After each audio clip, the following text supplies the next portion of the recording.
All right, see if that did it. Can you see and hear me right now, chat? Let me know.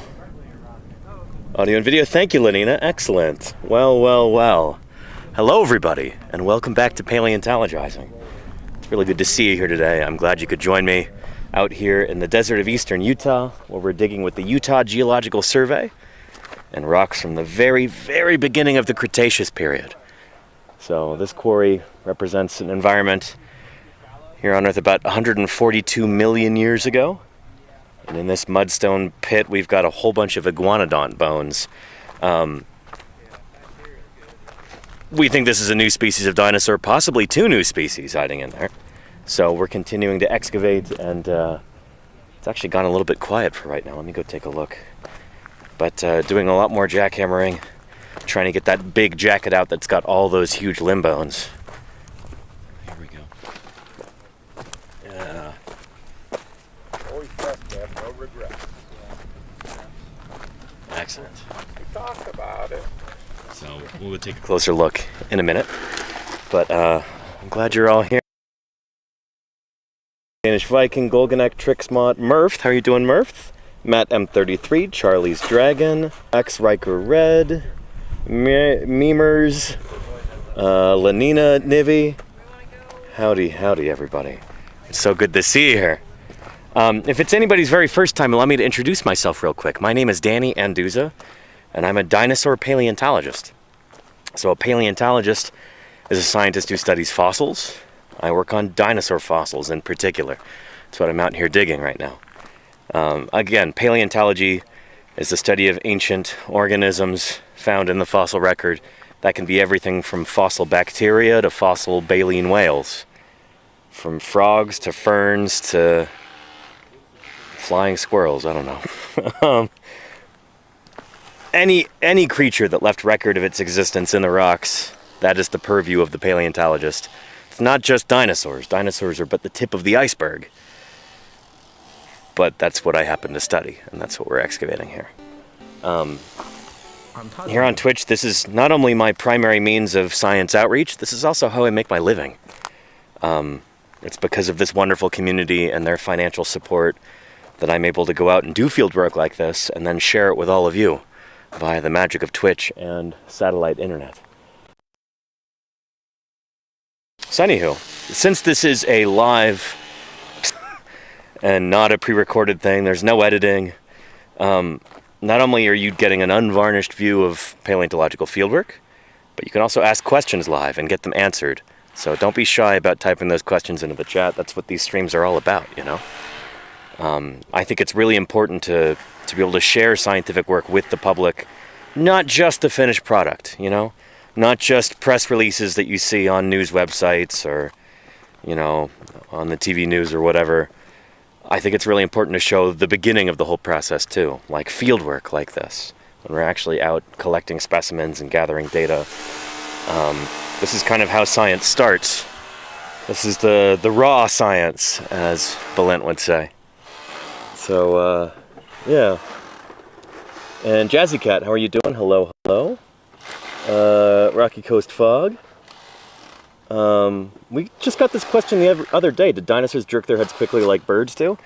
It's difficult to say because, I don't know, when we're only looking at skeletons or other fossilized remains of these animals, inferring behavior can be really tricky. Like, how do you confirm or deny that sort of thing? How do you come up with a hypothesis that's falsifiable? The kind of like herky-jerky head movements that modern birds do, I don't know if that has like a skeletal correlate. Look at the skeleton of, say, a chicken or a pigeon or something and say, oh, okay, well, this structure here, their heads like that. And so even though birds are descended from dinosaurs, birds are dinosaurs, and it's easy to imagine a lot of dinosaurs having those same kinds of head movements and stuff. I don't know how you'd go about testing that, you know? Maybe there's some structure in the brain of birds. Maybe there's some telltale clue where if you were to find a really well-preserved brain case of a dinosaur and you can infer the shape of the brain, maybe you could say, oh yeah, these guys had a similar kind of, you know, inner ear structure or something that is associated with those herky-jerky head movements. But yeah, Some questions are just really, really tough to answer using the fossil record. So my short answer is, yeah, we don't know if dinosaurs would have done that. If non-avian dinosaurs would have done that. And X Riker Red says, like your hat. Thank you. Yeah, my sun helmet keeps me cool out here. And Ratton Deeb, how are you doing? Welcome to Paleontologizing, and thanks for the raid. How was your stream? I hope. Welcome to the desert of eastern Utah. Moab, Utah.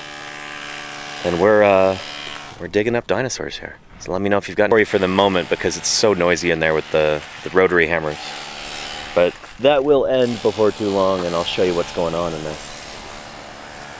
Yeah. And let's see, there's dust all over my screen. The rocks and bones extracted from the quarry, a whole lot of people will have work to do, stuff to study, and things to discuss. Raw science is amazing, and digs are a fine example of it. I agree, Phoenix. Absolutely. That's why we're here. Yeah. And hey, Alexander, Doom Guy, Miss Pest, Ratton Deep, thank you again for the raid. How was everybody? Oh, and Spencer says hello. Shoot, Spencer, let me go walk over there. You can say hi to Ethan. And Marcello's here too. I'm not sure where he went. Yeah, Spencer, we wish you were out here, man.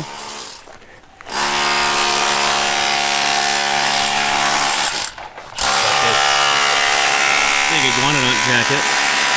They're working on trenching around. We can get that thing extracted. And we want to be able to flip this thing today and get it out.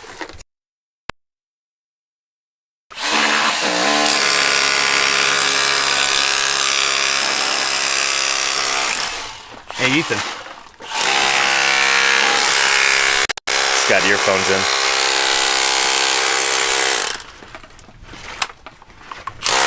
I'll say hello for you later, Spencer.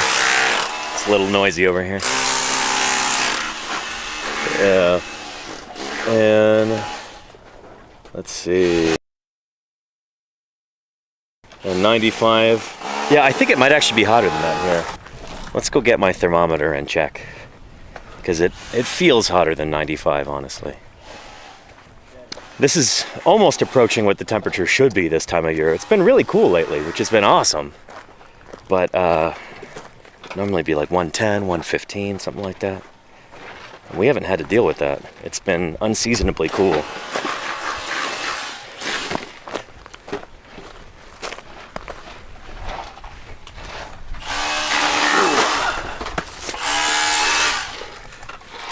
All right.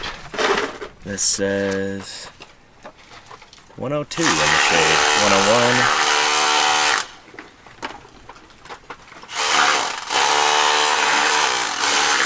Yeah, 101. 100. That side's really good. Yeah? Yeah. Not too shabby. The other side's tricky because the plastic is almost all the way to the floor. Oh shit, okay. Hey, Ethan. Spencer says hello. He's watching. Hey, Marcello. Says hi. Spencer says hi. Oh, Spencer, what up, dude? Hey. Yeah. And we miss you, Spencer. We wish you were here. Oh yeah. You know, you're getting ready for grad school right now in Scotland. That's gonna be cool. Oh man.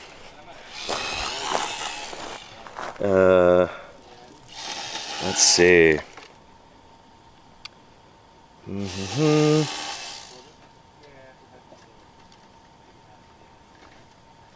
And hello, nice shirt. Hello, hello. Taxdew says, how's the digging been going? Since I haven't been on Twitch the last couple weeks, it's been going really well. This will probably be our second to last stream from here. Our penultimate stream.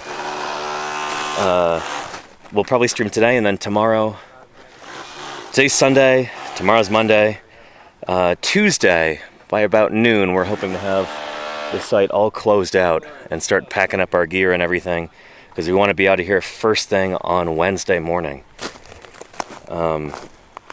Yeah, this is the end of a 3-week season out here, and it's been pretty successful. First couple weeks we didn't have too many bones. That's often how it goes. We kind of forget that, get all discouraged, and then all the bones start showing up in the last week, and that's what we've been dealing with. I just collected a big fibula jacket this morning, so I'll show that off in a little bit. But yeah, things have been good. Getting a lot of good material this year. And anywho. And Grandeza951, hello to you too. We're not in Brazil though, we're in Utah in the United States right now. Out here in the middle of the desert. There are good fossils from Brazil, but yeah, that's not what we're digging up. We've got at least one, maybe two brand new species of iguanodont dinosaur. And iguanodonts looked a little something like this. These beaky, plant-eating dinosaurs who could walk on 2 legs or 4 legs, depending on how they're feeling. These are, iguanodontians in general are possibly the most important group of plant-eating dinosaurs from the Cretaceous. The duck-billed dinosaurs that you have at the end of the Cretaceous are descended from this group, but our guy is a lot earlier than that, even a lot earlier than Iguanodon from England. Iguanodon is also from the early Cretaceous, but like 20 million years after this critter. So this is going to be really important for understanding the evolution of iguanodont dinosaurs, because we've got kind of a gap in between things like Hippodraco and things like Camptosaurus. We think that this guy might help fill in that gap, so a missing link, so to speak. But that's such a goofy term. I mean, that's often not really how evolution works, but anywho. If you want to overly simplify it, say, oh yeah, it's a missing link, you know? Missing no longer. And Commodore says, have you found a malt shop around there? No. We're out in, I always forget if this is Grand or Emery County. This is Grand County, Utah. And, yeah, I don't know. This is one of the less LDS-heavy areas of Utah, I would say. There's not a tremendous amount of Mormon influence. At least it's a lot less than in other places in Utah. And so, I don't know if there'd be as much a reason to have stuff like malt shops around here. But yeah. But anyway, that is a fascinating phenomenon, isn't it? Yeah.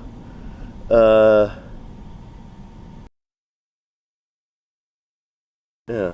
Anyway, if you've got any other questions, do not hesitate to ask. It's like the quarry got quiet. Let's go take a look around.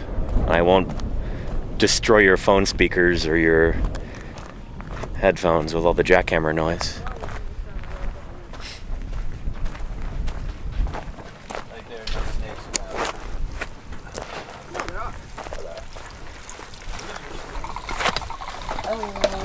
Getting ready to do some more plastering, it looks like. Oh yeah. Gonna get plastered. Just a little bit of plaster. And I get a little slightly plastered before we do the big flip. But it gets present So, the majority if anybody's new here, and I know there are new people, let me explain real briefly what's going on. So this big white blob right here is what we call a field jacket. So this is something that we build around the fossils and the rock containing them to keep everything from crumbling as we bring it back to the laboratory. If you try to just take these bones out of the ground, like, they'll crumble into a million pieces. So we've got to do a lot of steps in order to keep them from falling apart. So here, risque. there's some big iguanodont limb bones sticking up. You can kind of see a bulge right there. There's like a limb bone going along here. There's some more. They're kind of crisscrossed. There's a bunch of them. Bless you. Thank you. And so we cover those with paper towel and then with burlap soaked in plaster of Paris to make this big, hefty, strong cocoon like this that we call a field jacket or a plaster jacket. Don't call it a cast. A lot of people are tempted to call it that. That's the wrong term. In paleontology, a cast is like a molded and cast replica of a bone. That's what a cast is. This is a field jacket. So, Are we having a lunch? yeah, this one. Be warm and cozy. What's that? Be warm and cozy in your In your jacket. jacket. There you go. Yeah, that's Utah State paleontologist Jim Kirkland right there, if anybody's just tuning in. Documenting. But yeah. So anyway, we dug all around here. Beautiful trench. This is that's some fine work. Go get under it. So, yeah. Don't want it to fall on you. It would be killer, literally. What an action shot, though. Put that under it. And then... This screen just goes black. Yeah. That'd be quite the clip, right? But, yeah. So, there's still rock under their little pedestal, so we'll continue to cut that down, and then it'll get to the point where we can kind of wobble it back and forth. We'll flip it over, and then we'll take the rock from the other side of it to lighten the jacket down. Then we'll have to carry this sucker by hand to the truck. Over where Danny is by somewhere. Yeah. We have one still to finish up. So it's going to be quite the undertaking. Right now they're going to be adding some more layers of plaster and burlap in order to get that pedestal from crumbling. They can continue to cut down the middle until it's just got a narrow little stem. And I'll cut that stem down and flip it over. What do you think? More water in there? Good stuff. Well, let's go. That should do the trick. Here we've got some of the jackets that we collected earlier. There we go. Here's the one that I was working on yesterday on stream. I finally labeled it today. So, yeah. Pretty darn sure that's a fib, a fibula. So I've labeled it as such. I put a question mark on it just because we have poor confidence. Yeah. No worries. Yeah, but it probably is, yeah. Yeah. Yeah, I figure it'll get prepped faster if it... There's a fancy dance. Yeah, Yeah, or we'll see. it won't get prepped because we want to preserve Anduza art. That would definitely get a few people that's a renewable started a resource, little bit Anduza art. before the flip. I can make more of that whenever I want. Gorgeous. Yeah. Good stuff. Does anybody want a job? Yep. You want to close this? Good zone, I just, I wonder if, So anyhow, yeah. Again, this is kind of crunch time. We've again got today and tomorrow to get this thing out, and then those bones over there too. But it would make it easier to open. Yeah, maybe just one layer. So you can see we've got some other elements. This one needs a bottom jacket. That one needs to be flipped and bottom jacketed. There's another bone coming out right there. So we'll work on getting all of these out surface part where the bone. before we got to take off on Wednesday.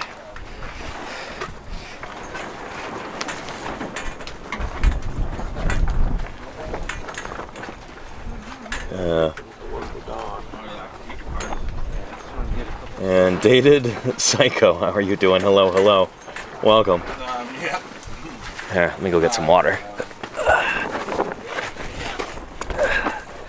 So we got a question. There we go. Commodore wants to know, so do artifacts ever get lost in museum warehouse bureaucracy where we just have no idea where we put something and was last seen like 60 years ago? Well, in science we call them specimens. Artifacts is more of like an archaeology thing. But yeah, occasionally fossil specimens do get lost. This is one of those things that it's not fun to talk about, but it does happen. That's why it's really important to have really good records, not just here in the field, but back in the laboratory. Keep a good chain of custody on all your specimens, make sure you know where they are. Sometimes things get sent out on loan to other researchers. So say I'm working in the museum in Berkeley, California, and I am really interested in, let's say, Dryosaurus. And I really want to look at some Dryosaurus material, and I want to be able to study it in the laboratory in Berkeley, but we don't have it there. Say they've got it in a museum in Colorado. You know, I can send some emails out and ask for a specimen loan. Well, they'll send it over. And then there should be all kinds of paperwork associated with that, you know, so that everybody knows where it went. But yeah, occasionally a specimen will go out on loan and it just won't come back. And nobody seems to know where it is. And that has happened before, yeah. We were actually just talking about this the other day, where after the fall of the Soviet Union, in the 1990s, a lot of the fossil specimens from those museums, like the one in Moscow, those fossil specimens just disappeared, and then they end up on the black market. And then people purchase them on eBay and stuff. And that's, you know, of course that's like super illegal, but it happens. Yeah, I don't know. Russia was kind of sold off piecemeal after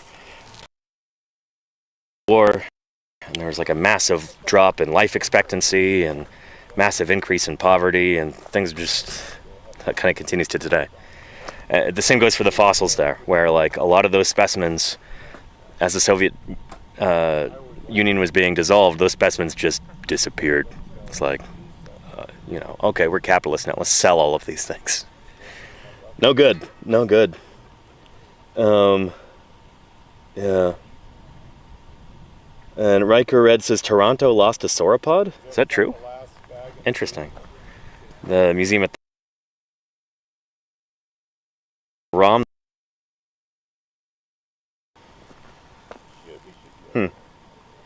Oh, and sometimes things, and shoot, they said, you know, we'll never send anything via the U.S. Postal Service anymore because it might get lost or broken, and never ever via UPS either, because, you know, they would send things out on loan and they would disappear or get smashed or whatever. So they would only ever do FedEx, and even that can be a little iffy. But yeah. Oftentimes, if we want to get an important specimen to travel a great distance, we often have to like hand carry it on the plane or something. We're trying to figure out how to do that right now, where there's a sphenodontian fossil that one of our crew members really would like to study back in England, and we're trying to figure out how to get it out there. It would be incredibly expensive to ship, and there's always a chance it'll get lost. So we're hoping somebody can hand carry it out to England when they go to the Society of Vertebrate Paleontology meeting, which is going to be in Birmingham this year in November. I would consider doing that, but I'm going to be there for a long time, for like 2 weeks, and I don't think I'm going to have room in my luggage, because I always like carry-on only. So yeah. But yeah, sometimes paleontologists, when they're traveling, they just have to hold a fossil in their lap the whole time. Ethan was telling me stories about going through TSA, the Travel Security Administration, like security checkpoints in U.S. airports. And he's like trying to bring a fossil through security, and it might be something extremely delicate. So he'd be like, okay, this is a fossil, this is extremely delicate. If you touch it the wrong way, it will break. And then they just kind of like roll their eyes, the TSA officials, and just smash it into a box. It's like, okay, great. You just broke a fossil that's 200 million years old, and, you know, there's only one of its kind. Like incredibly frustrating. So anywho, yeah.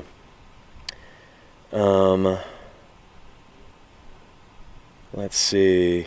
Dr. Hub says, one of my professors was denied tenure at my PhD institution, and he removed a bunch of specimens from the collection. They were returned when he died, and I spent a summer putting them back. I'm glad they got back, and thank you for your assistance in making that happen, Dr. Hubs. That's so frustrating. That's, of course, super against the rules. You're not supposed to remove specimens like that and keep them in your home. But people have done that. There's, you know, I won't name names, but there's a number of paleontologists, some of them quite famous, who are notorious for doing this. Yeah. Ugh. And let's see. Oh yeah, and Lenina, that's a good point. Yeah, Commodore, we don't have forklifts out here, or we'd love to be able to get a small tractor out here at some point just to clear away some of this overburden. Because the bone bed that we have here in this quarry is continuing out toward me. But we've got all of this rock here, what we call overburden on top. And so we would need to get this all cleared away to get down to the bone layer.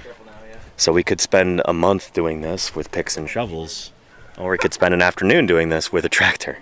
So Jim would love to be able to get hold of a tractor for this kind of thing. In fact, let me let me pitch you on that idea right now. It isn't adopted either. Yeah, he's gonna use the term bobcat, which is like an industry term. That's a brand name. Yeah, Jim, we had a question about heavy machinery at a site like this. What would we be able to do if we had like a small tractor here? Well, if we had a backhoe, we could strap that up and just lift it right up, put it in a truck. Oh, there's the jacket. Yeah. Backhoes are handy to have. But if somebody were watching with deep pockets and they were like, man, I really want to help these guys out, could they use some heavy machinery? What would we ask for? What would truly make our day? A bobcat. Yeah. A small dozer. Uh-huh. Or small front end loader. Yeah. Not a giant, D9, but a small one. Uh-huh. But a decent backhoe, not a huge one. Yeah. Because you can push with that too. Sure. Yeah. Because basically I would take all that off on that end. All of this over here? Yep. But So that'll move be in that direction. That'll be for next year. At this point, Yeah. I'm still hoping we can raise funds Yeah. to get a bobcat to come in this winter. Yeah. So we'll just come out for a day or two. I'd love to potentially if you're doing like a fundraising drive. Yeah. Yeah. Because it'll cost some money, and right now, I'm going to hear more about how bad it is when I get back. Mm-hmm. But if we lost state map, Yeah. pretty huge. That's $3 million we're not getting. Let's cross our fingers it doesn't happen. Yeah.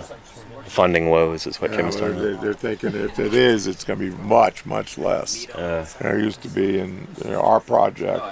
Because the Cedar Mountain stratigraphy, won't happen. Yeah. Once they we may have to try to shift some money around to get enough money to justify you guys doing anything next year. Jeez. It's like, I don't like to hear that. Fingers crossed that we can come back to this site next summer because it's not a guarantee at this point. People just don't realize that. Yeah. This is an extremely Republican state. Yeah. But the survey, half our budget is money in federal grants. Right. So with no federal grants, we lose all our budget. We Right. don't have enough to do anything. Right. And maybe not even pay all our salaries. That's a big bunch of change. Yeah. No, it's and that's the way every state is. It's a partnership between states and the federal government. So Right. it's like federal government spends too much money. It's like, Yeah. but the states are dependent on some of that money that we pay in and want Right. some back. Mm-hmm. And certainly Utah's a net gainer. Yeah. California's a net loser. That's but true. Yeah. a lot of people say we that send a lot of anyway. money to the federal coffers Yeah. in California for sure. But We're proud of it. gainer. Utah, we benefit from that money. Yeah. So and we'll hurt more Yeah. without it. We will. Yeah. That's I've got fact. a comment here that I was laughing at. Optimized Chaos, which that's their username, and very fitting for this comment. Says, tractors all have the same key, right? Can you just borrow one for a few days? Like if you know your neighbor is going out of town for a Well, week? there's no neighbors near here. Our nearest neighbors that isn't using it at the moment. Because the highway department's using them. I don't think they will. Let's drive the highway departments over here and use it. And they need a trailer either. And You they just tend to put be it a on the bit treadmill. bigger. Yeah, it's long. 20 miles of driving. Yeah. Cross country. Yep. It's not easy. We had a great volunteer that would come out with a bobcat and equipment. He just talked his company into letting him borrow a trailer and That's drive awesome. it out and Yeah. use it, run for us. Call it professional development. Yeah. His company was like, they liked him. Just Yeah. let him do it. And he had a daughter who was into paleontology, so Nice. he figured it'd help bring her out. And Yeah. she could watch and take part a little bit. No, we get so many benefits from people who have kids. Yeah. For That sure. really, Kids love dinosaurs, no and doubt, yeah. priceless. Get kids interested in science. But Let me get some more water and then answer some more questions. Let's see. Crime for paleo. No, we got it. Everything is on the up and up here. We're literally under a federal permit to work on these public lands here, and so everything that we do is on the up and up. We've got our good friends at the Bureau of Land Management, who give us these permits to work out here, and we make sure that we're staying on their good side, following all of their edicts, and yeah. Sometimes they come out to visit, and that's really cool. We've got a really good relationship with the BLM. Yeah. And Fall Machine says, Danny, did those paleontologists remove specimens from the collection to study them at home or have them at home? Both. I could tell you stories. I'm not going to name names. I'm not going to tell you stories right now. But there have been a number of researchers, especially in like the 80s and 90s, who were notorious for this. Yeah, it's a problem. It is a problem. But anyway, all of the fossils that we're excavating here are going back to Salt Lake City. First, they're going to be at the Utah Geological Survey facility, where they'll be cleaned, prepared, and researched. And then, probably after a few years, after we're about ready to publish the paper, all of these fossils will be officially reposited at the Natural NHMU in Salt Lake City. If any of you have ever been to that museum, you know what it is, and they've got a pretty nice collections facility there. It's a little small, but they're going to make sure they have room for all of these dinosaur elements. That's going to be good. So that'll be their forever home. Will be in Salt Lake City. And with any luck, those fossils will be there long after we're all dead. Ready for study by future paleontologists and to be enjoyed by the public. We're really hoping that, this animal, once it's done, we'll be able to get casts made of the skeletons. I've got multiple individuals of different age ranges, different sizes. So we could potentially make like casts of a whole family group of these dinosaurs, which would be really neat. Be a cool display.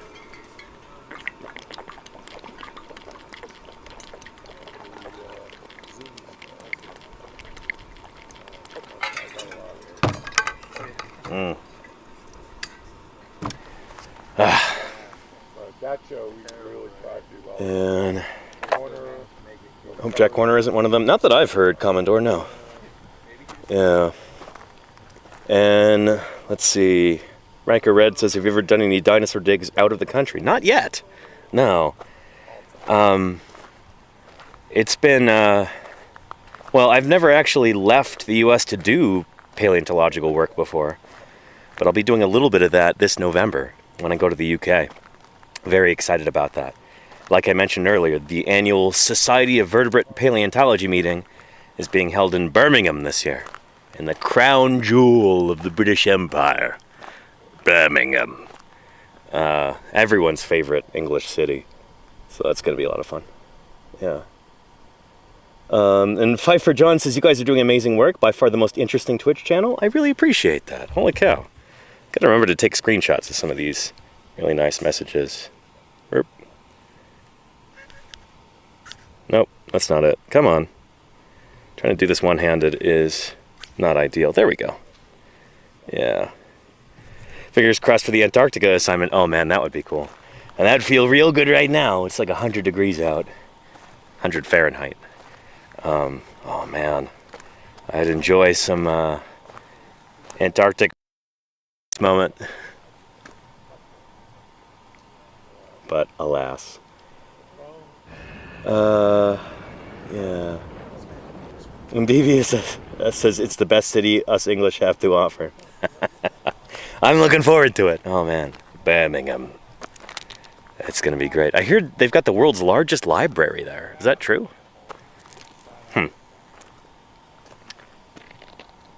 Yeah. And Anonymous Gifter, thank you for gifting fire. Appreciate that. Yeah. And Come Indoor says, need the specimens. You can just 3D print now. Have that as a conversation piece. Even back then, you could. So that's the thing, is that like if anybody in chat is really into fossils, if you love dinosaurs or ancient mammals or, you know, Mesozoic marine reptiles, that kind of thing, whatever, you know, you might think, oh, it'd be so cool to own a fossil like that and have it up on my mantelpiece and show my guests, and, you know, how cool would that be? But honestly, it's a pain in the butt to actually own real fossils. Some of them they're heavy, they're delicate, some of them are temperature or humidity sensitive. They cost a fortune to insure if you're going to do that. And it's honestly much, much better to just have a replica at home. I know it's not the real thing, but when the real thing belongs in a museum, when it's important and it's best for everybody that it's in an institution where it'll be there forever, rather than in some private collection, you know, where moth and rust can destroy or divorce court might take away. Yeah, there's a reason why we put these fossils in museums, for continuity's sake, so that we know that they'll always be safe. And again, you don't want these things in your home. Important fossils are kind of like wild animals, you know? You might think it's a great idea to have a tiger as a pet, but like, have you really thought about that for very long? Yeah, I don't know. When you can get a replica of a fossil that's far more resilient, durable, lightweight, you don't have to insure it, you know. That's much better. So that's what I recommend. Buy casts if you need to buy a fossil. Or you can 3D print them yourself if you've got the files. I do a ton of this back home. And those of you who are new are going to see a lot of that when we're back in the office. I just got hold of some new files for things to print, and I'm excited about that. So yeah, it's a good time, 3D printing. Yeah. And oh, in Europe. Okay, gotcha, Lukai. Yeah. Anywho. And Bug Kitten says you can get an ammonite or trilobite or something. Oh, absolutely, yeah. You know, it is cool to have occasionally like a real fossil that you can hold in your hands and go, yeah, this is 450 million years old. This is from the Ordovician period. Something like that. That's really cool. And if you want to do that, there's plenty of places where you can get fossils that are reputably sourced. Ammonites, trilobites, bivalves, various kinds of like nautiloid and things like that. All kinds of cool invertebrate fossils that are very common. That's the thing. Like, the reason why we say that dinosaur fossils belong in museums is that generally dinosaur fossils are fairly rare. So like every dinosaur's skeleton that is excavated is going to be scientifically important. We can learn new things from it in a museum. But when you have a quarry where you're getting literally thousands upon thousands or trilobites out of it,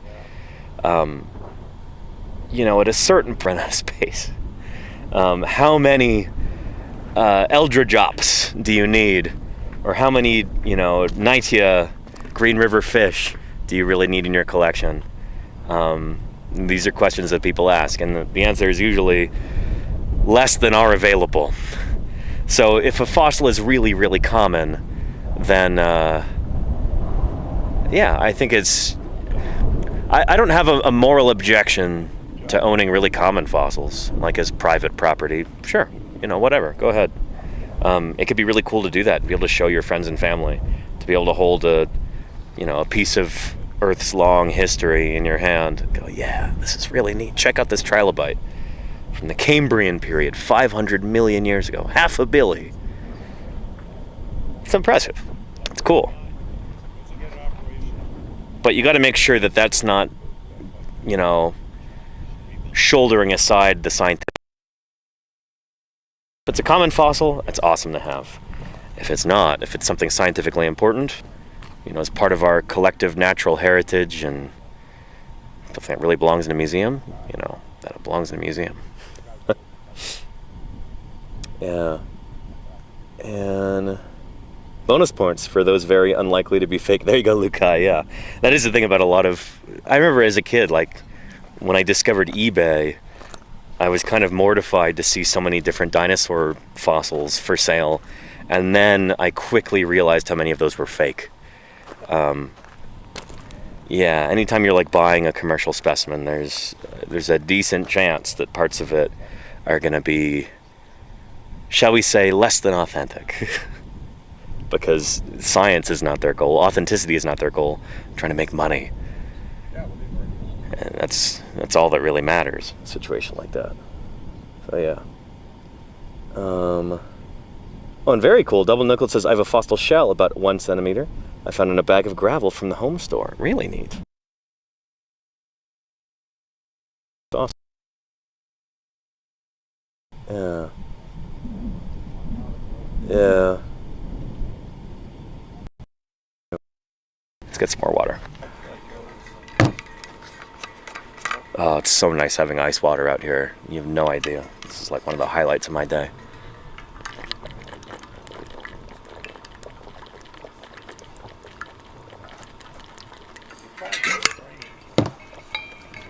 I gotta stop myself from drinking the whole thing at once. Ah. Yeah. And, HR Supremacy says, are bog bodies classified as fossils, or is that pushing it? I think it's pushing it. You'll get different definitions of what constitutes a fossil from different people. But the way that I usually define it is, a fossil is the preserved remains of an ancient living thing that are permineralized. So they're fossilized. So a bog body would be like, you know, like a person or another critter that falls into a bog, like a swamp, especially like a peat bog, and the local conditions are such that they prevent complete decomposition. The body kind of mummifies. It's not a fossil. Even if you dig it up, it's not a fossil. Fossils are things that are they're usually the hard parts of a creature, bones, teeth, things like that, shells. And that's when the organism gets buried, the soft parts usually rot away, and then the hard parts get permineralized. So there's minerals in the groundwater and in the surrounding rock that kind of leach into it, and they replace a lot of the like hollow spaces left by when the organic parts degrade and decompose. So like, picture a snail. Say there's a lovely garden snail kind of sliding along, and then it dies, falls into a shallow lake. Say a bird picks it up, it's gonna eat it, then accidentally drops it into a lake. Sinks down to the bottom, the snail is dead. Slowly gets covered up by layers of silt and mud. And then all of the soft parts, the mantle, the head, all the internal organs, all of that stuff disappears, gets eaten by scavengers, consumed by bacteria. It rots away, but the shell is there. Many of you have probably picked up snail shells off the ground. You're like, who used to live in here? It's the most resilient part of a snail, is the shell. The part that lasts the longest, because it's made of hard stuff. So that shell is now buried in that mud. And then over time, if you're really lucky, if it remains undisturbed, then, you know, the groundwater, like all of the water that's there coming down from the lake, or if it dries up, there'll be groundwater that kind of permeates the ground.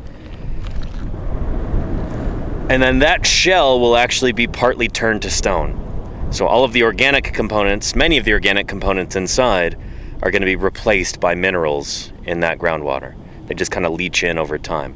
Think about it in the same way, I guess it's vaguely similar or analogous to like how stalactites and stalagmites form in a cave, where you get this dripping water that comes down and there's little bits of mineral in the water. So the water drips off, but it's leaving a little bit of mineral behind it until you can get these massive spires that form.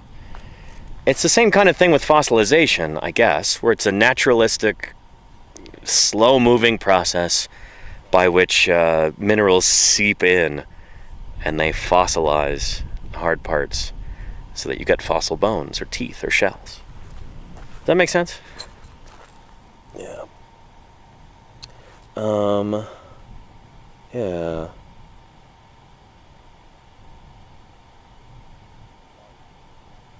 And let's see, Tone Rebellion had a question.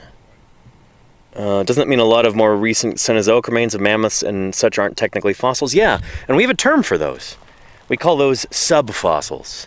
So it might be something that's on its way to becoming a fossil, but it's not actually been permineralized. It's not been fossilized yet. So you could call it almost like a pre-fossil. But subfossil is the term that we use in the biz for something like that. So like all the different critters in the tar pits at La Brea, we would call those subfossils probably, if we want to be technical about it. You know, in common parlance we call them fossils, but subfossil might be the term that we use if we're trying to be specific, because they've not really been permineralized. They're just kind of, you know, they've been trapped there in tar and liquid asphalt for, you know, between 10,000 and 100,000 years, give or take, something like that for La Brea. Some of them are older. But the point is, they've not really been fossilized yet. Maybe in the future, some of the stuff around there will actually be fossilized, but it hasn't happened yet. It's too recent. Yeah. And hard question, where do you rate specimens caught in amber? That's a great question there, Lukai. So amber is itself fossilized tree resin. So as I understand it, it's not like I think there's been some diagenesis there. Like with amber, some of that stuff is actually, yeah, it's not like you're just looking at pure tree resin anymore. It's like some of it's been permineralized or something. But you'll have little inclusions in it sometimes. Insects or other arthropods. Occasionally even vertebrate remains. There's like a beautiful lizard found in amber from Myanmar not too long ago. Pretty controversial. It was originally identified as a bird. It turns out it's actually a lizard. Yeah. Oculodentavis was its name. Is that a fossil? I don't know. Depends how you want to define fossil.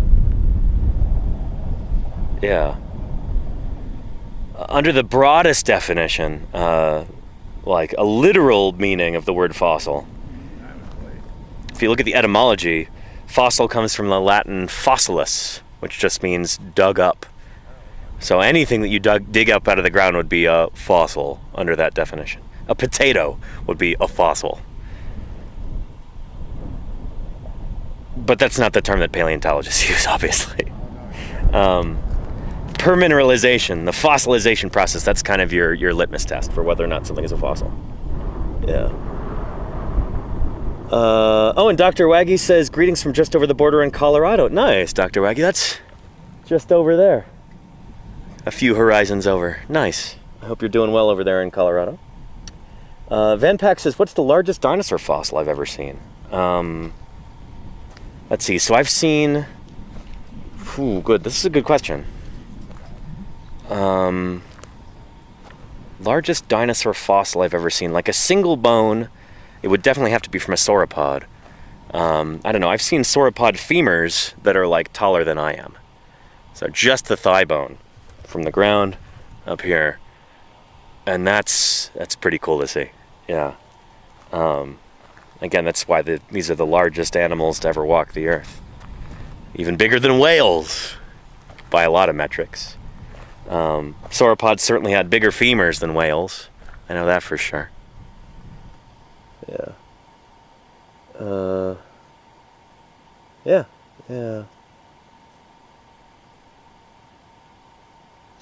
And let's see. Who else we got here in the chat? I'm sure I'm not missing any questions.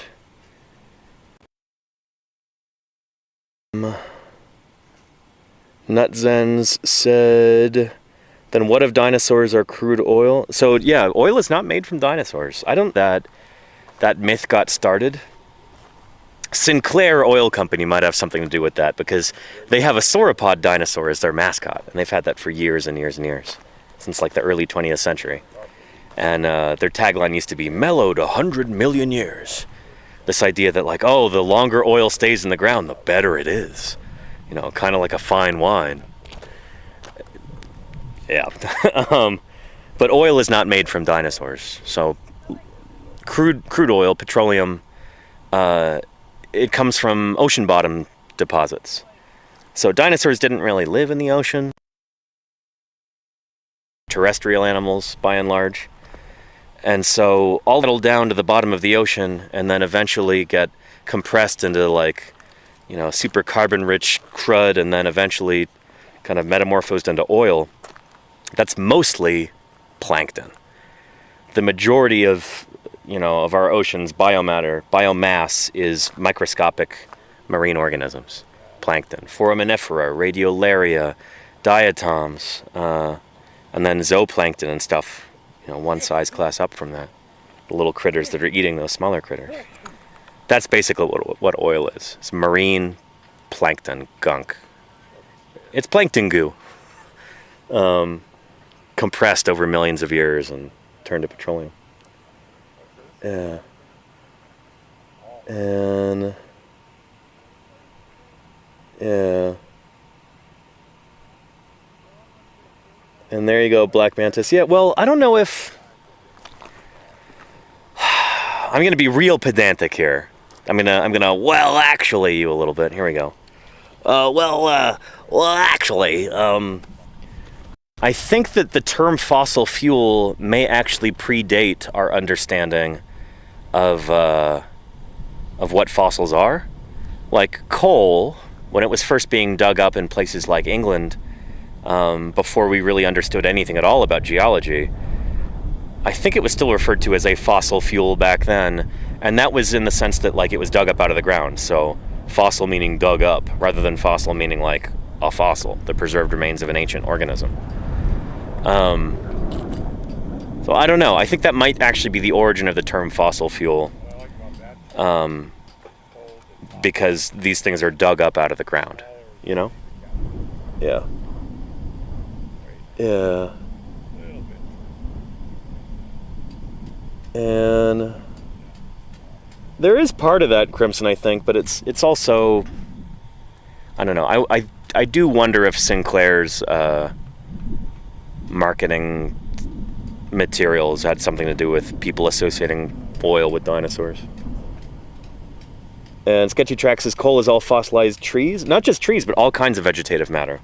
So it would have been spike mosses and club mosses and horsetails and just all of these swampy plants. All the plant material dies, and then it gets buried and compressed faster than it can really rot.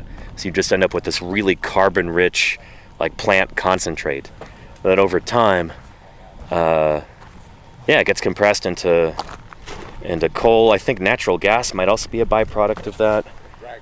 Oil comes from marine strata, so it's basically the same idea, but with like plankton in the ocean. All that. Let's actually see if we can get Jim to talk about this a little bit, because he might be able to explain this better than I can. Yeah, Jim has been around the block a few times, and the man knows his fossil science.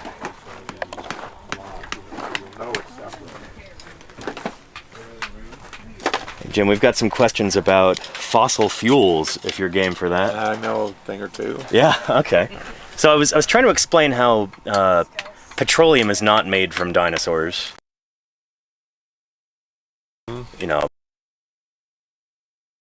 simplify it. I mean, you may plankton, but yeah. In a lake system, there may be a couple dead dinosaurs. It's the plankton, you know. That's the number. The mechanism by which a bunch of dead ocean bugs turn into, you know, petroleum. Well, basically, they're just organic compounds. Yeah. You know, and you know they're not carbon. You know, you're talking. You know, the whole juicy, you know, organism. Yeah. And as it breaks down, it breaks down into volatile, you know, chains that move, and you know, various lipids and things are liquid. I mean, a lot of this stuff is liquid. Yeah. You know, and you got to cook it. You know, you got to bury it deep enough.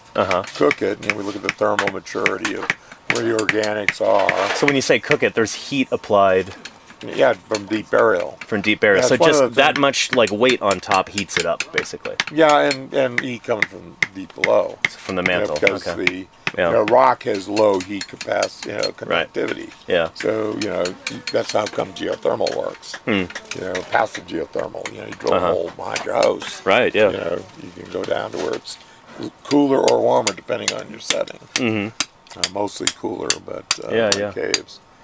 But anyway, it's one of the values of conodonts. Yeah. When you're looking at the section and core, Uh-huh. you get conodonts out, and if the conodonts are, they start out real glassy, but as they get cooked, deeper, thermal treatment, they're going to end up going brown, brown, brown, black, black.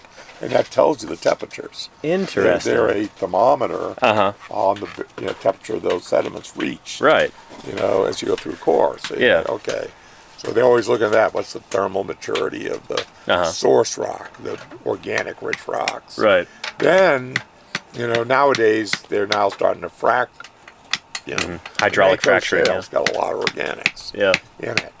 But it's pretty tight. Shale, moisture doesn't go through shale very well. Uh-huh. But if you shatter it, when it's brittle, then you'll create conduits and spaces for fluids. Uh-huh. So which is why, fracking has become such a big deal for Right. tertiary recovery. Yeah. So you've got, shale oil versus oil shale. Oil shale Not the same thing. is so organic rich, you cook it and cook the shale oil out of it. Uh-huh. Shale oil is stuff where you got a lot of it, but it's in the deep earth, and you frack it to, let the organic compounds seep out. Right. Because they're locked in. Yeah.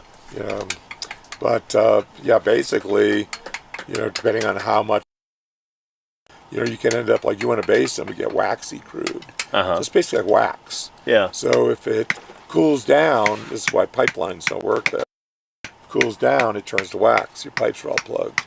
Okay. So if you got 80 miles of pipeline that plugs with wax, you got to build a new pipeline. Right. And you can't get it up. Or you've got to pay to heat the entire pipeline. Which is expensive. Which is what they do in Alaska. Shoot. They have to heat that pipeline because it's cold enough there Uh-huh. that the stuff can solidify. Right. So you got to keep that pipeline heated. Right. So it's part of why the Alaskan pipeline is, it's one of these great human endeavors. It wasn't just like, we're going to put a hose across the North Slope. Yeah, let's run a hose from the front yard. No, it's much more involved put it than that. above ground because of permafrost. Yeah. Because it's like putting it on top of concrete. But I was fascinated what you said about conodonts there. And for anybody in the audience who's not familiar, conodonts are these little kind of wormy things. Now we think they're related to vertebrates. It's a mystery for a long time what they are. They're Yeah. definitely on the edge of vertebrates. But they've got these little teeth, like in these little jaws. And picture like a tiny, tiny lamprey, and you'd be pretty close to what a conodont might look like, I guess, in life. Although they had big eyes. It was like little mouth parts, right? Well, What they used to have. Little Pop-Tarts? Yeah, but Little mouth parts, right? Mouth parts. yeah, they're very complicated. And there are all kinds of conodonts. Some are filter feed carnivores, and like Cambrian Ordovician. Yeah. They're supposed to have been like 4 foot long. They were eating early vertebrates. Right. I mean, they're probably more formidable than the early vertebrates. So it's, so Jim was saying that when oil companies were exploring for petroleum deposits, they would do a core sample. So like take a big core rig and just drill into the ground, then pull it up. I guess the closer you get to a potential oil deposit, the more fronts would be. Yeah, well, it depends on the thermal history of those rocks. Yeah. So you try it when they're looking at that stuff, and they can look at pollen samples and do the same thing. Yeah. Walls of pollen. Yeah. And tell how mature that stuff is. Gotcha. Yeah. One of the things like from Lake Carpenter, the pollen. Carol says that stuff looks like burnt. So mature, Interesting. Very deep on the edge of that thing. And then, that whole side went down, and that's why we had that big lake. Right. But she says, that pollen, she can ID it, but it's like, it's not as pristine as you'd like because of cooking. Sure, yeah. So there was a time in which there were a lot of paleontologists who worked for oil companies, right, in order to be able to read the strata and help When explore I was for a oil. young paleontologist, that's the vast majority of all paleontologists on the planet work for oil companies. Right, and now that's hardly anybody, right? There's still people doing microfossils and pollen, but Yeah. I worked with a guy at Berkeley. but not who, nearly like there used to be. There used to be Yeah. whole teams. Yeah. You know, Amoco had one giant group in Tulsa. Huh. You know, probably a couple 150 people or so. Yeah. You know, looking at all their samples. Yeah. So why is it that their numbers have gone down? Is it just that Well, exploration is done? Yeah, basically? and it's somewhat common because they do sometimes make big mistakes because they miscorrelate. Oh, really? Yeah. Oh, yeah. No, it's. So they should Yeah, still have some those of us that paleontologists on still staff. do biostrat. Yeah. Sometimes joke about how far off sometimes oil companies are from what they think they're doing. Because they're using, seismic. Yeah. So they're mapping beds. But if there's fractures or beds pinch out and other beds come in, they can all of a sudden cross in their interpretation. Right. To another bed. And fossils tell you where you are. Right. So if all of a sudden you make that kind of mistake, it's just perpetuated. Huh.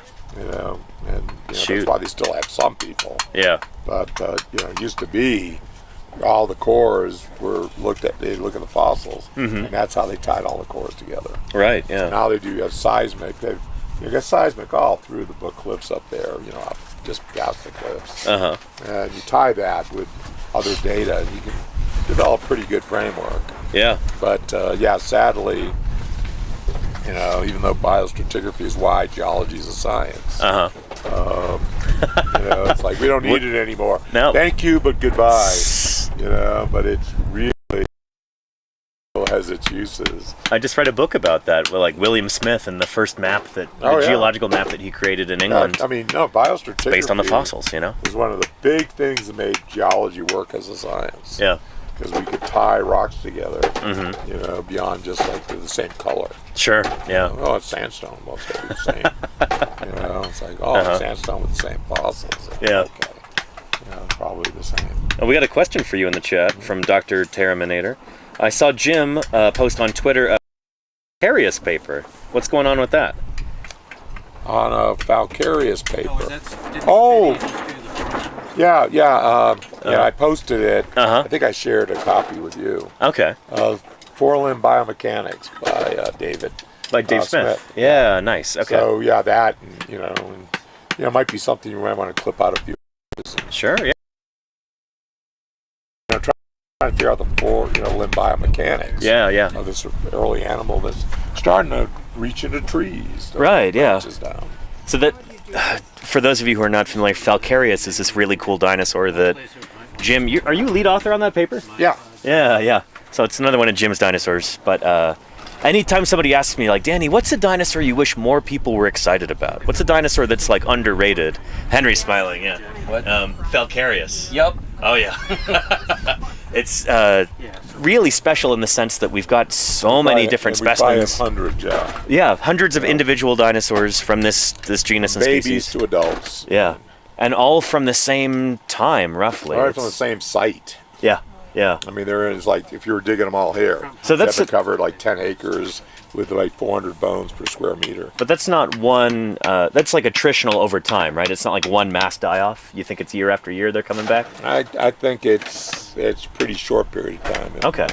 So centuries, but not millennia. I think they're probably dying really nearby and getting worked into the site. Gotcha. So the bones at the top are not as good as the bones at the bottom.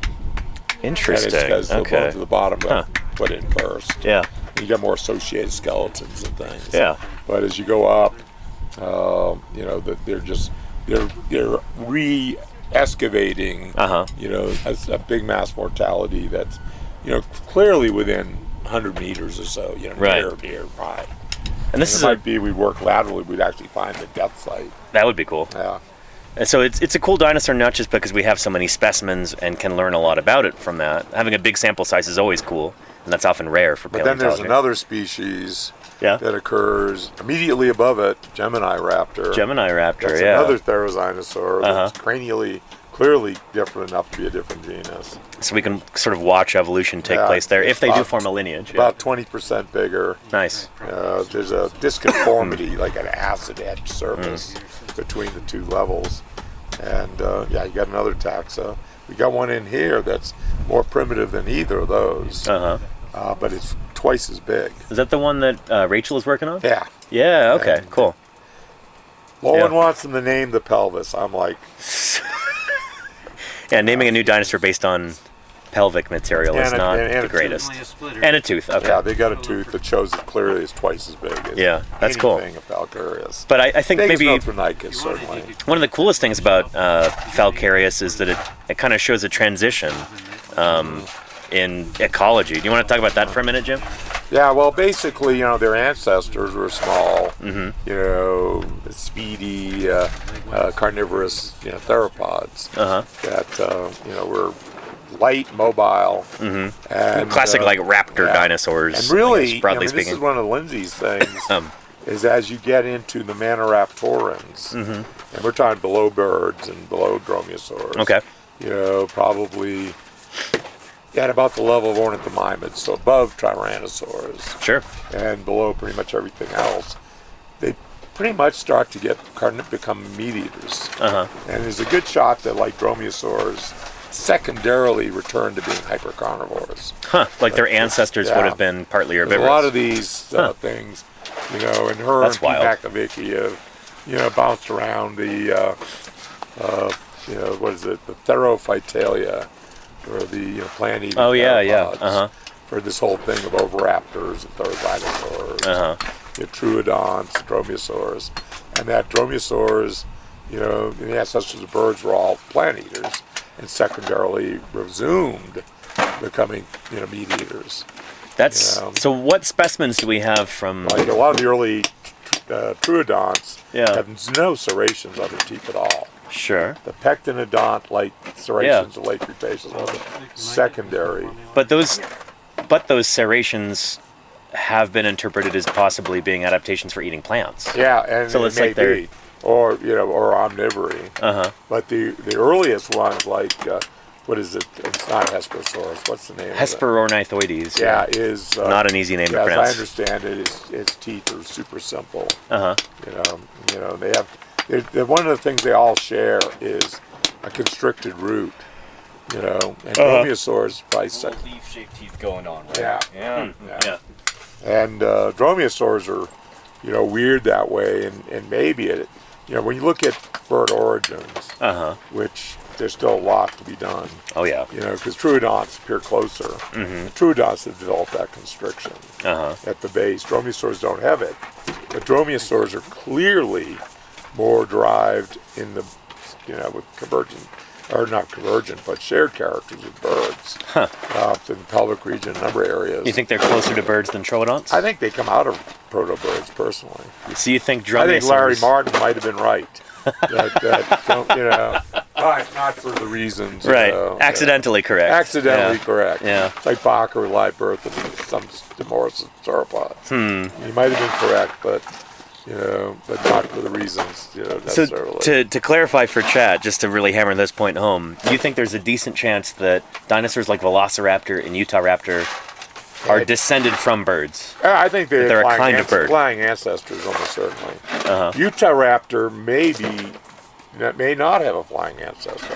I've said that in I don't know how many interviews. A flying ancestor. So if it's not a dromaeosaur, Because when you start looking at what the pelvis might be like, it may be more like troodonts and Achillibatar. It may actually be, because I've looked at Achillibatar quite a bit, and Achillibatar shouldn't even be a Maniraptoran, because the pelvis is so basal to birds and dromaeosaurs, and everything else, over raptors and things.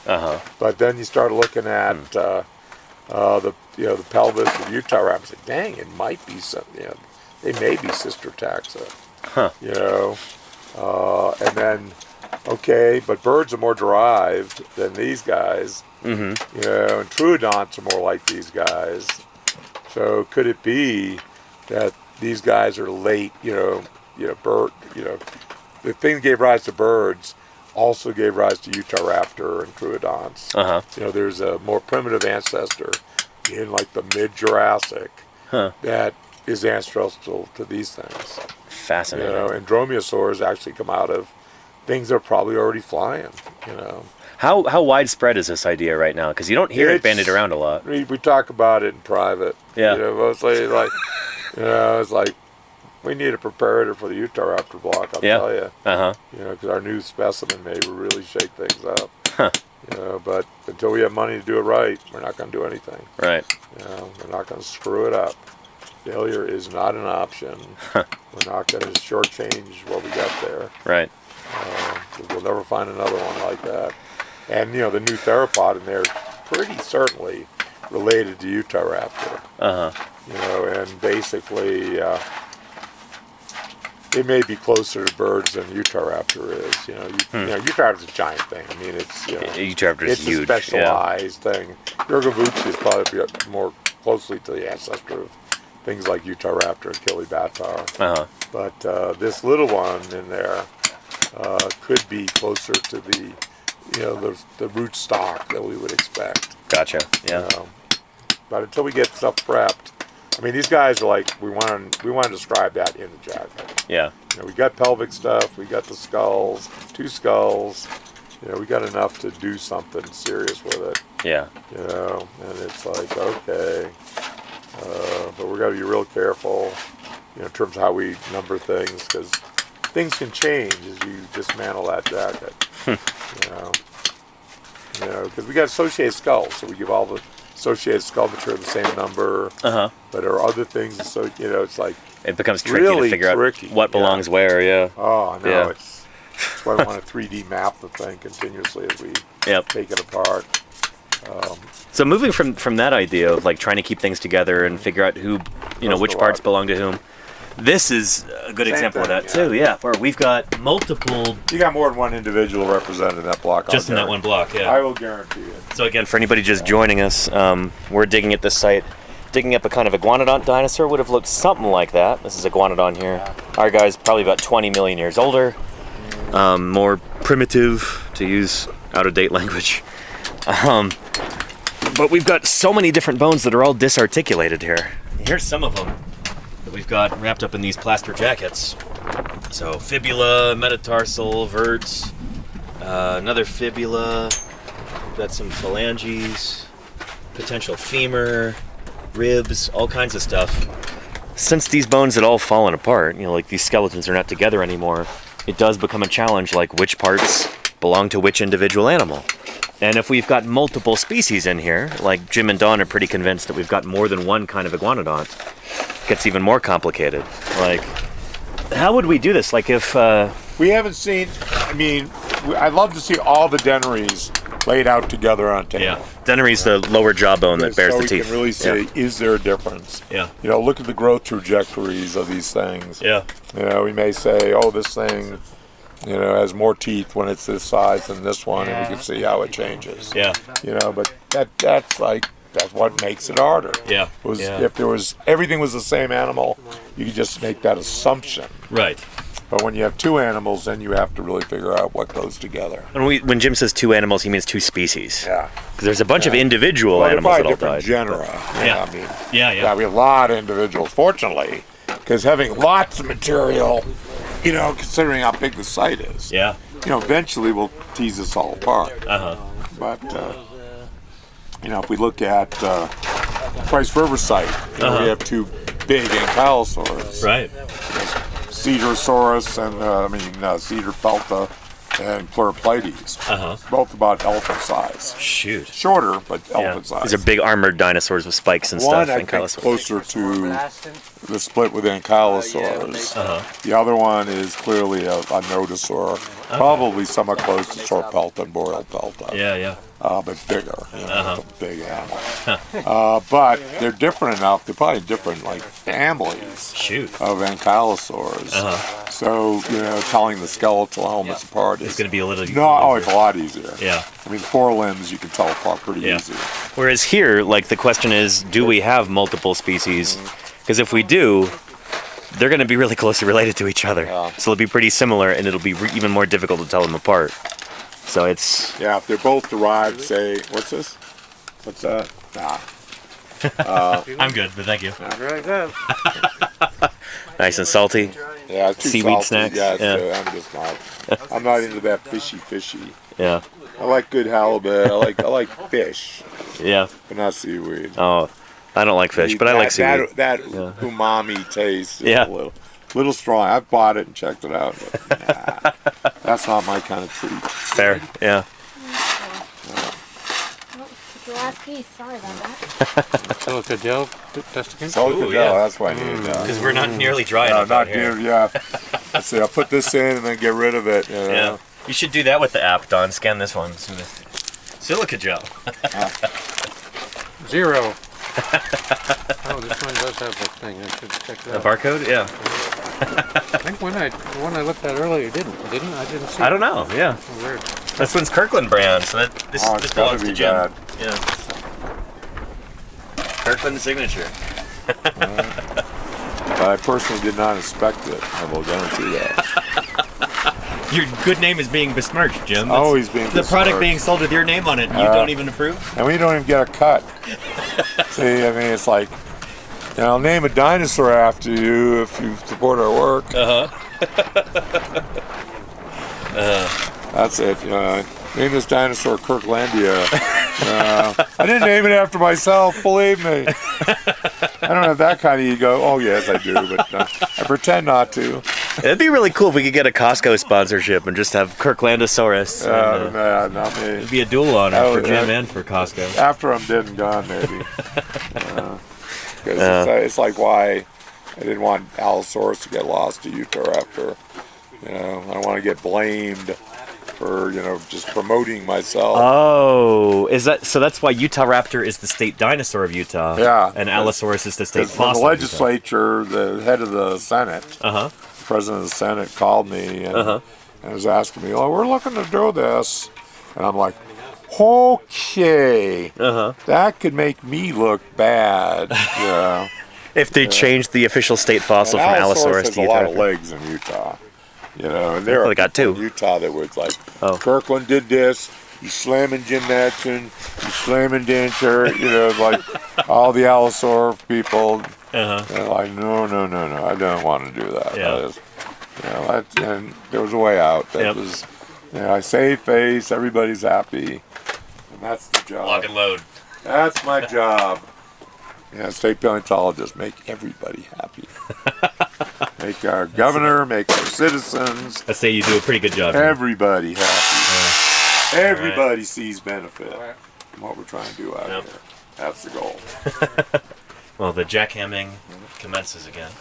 Maybe Get some water and walk around for a little bit. We'll escape the noise, and I'll answer any other questions we got in the chat. Yeah. But yeah. And Cyrano Nana says, "Did you guys find anything good out during digging?" Oh yeah.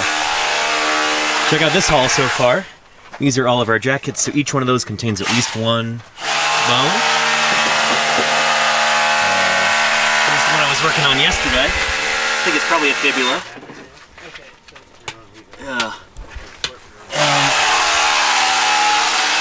Yeah, and we should have probably at least 10 more, I figure, before we got to wrap up on Tuesday.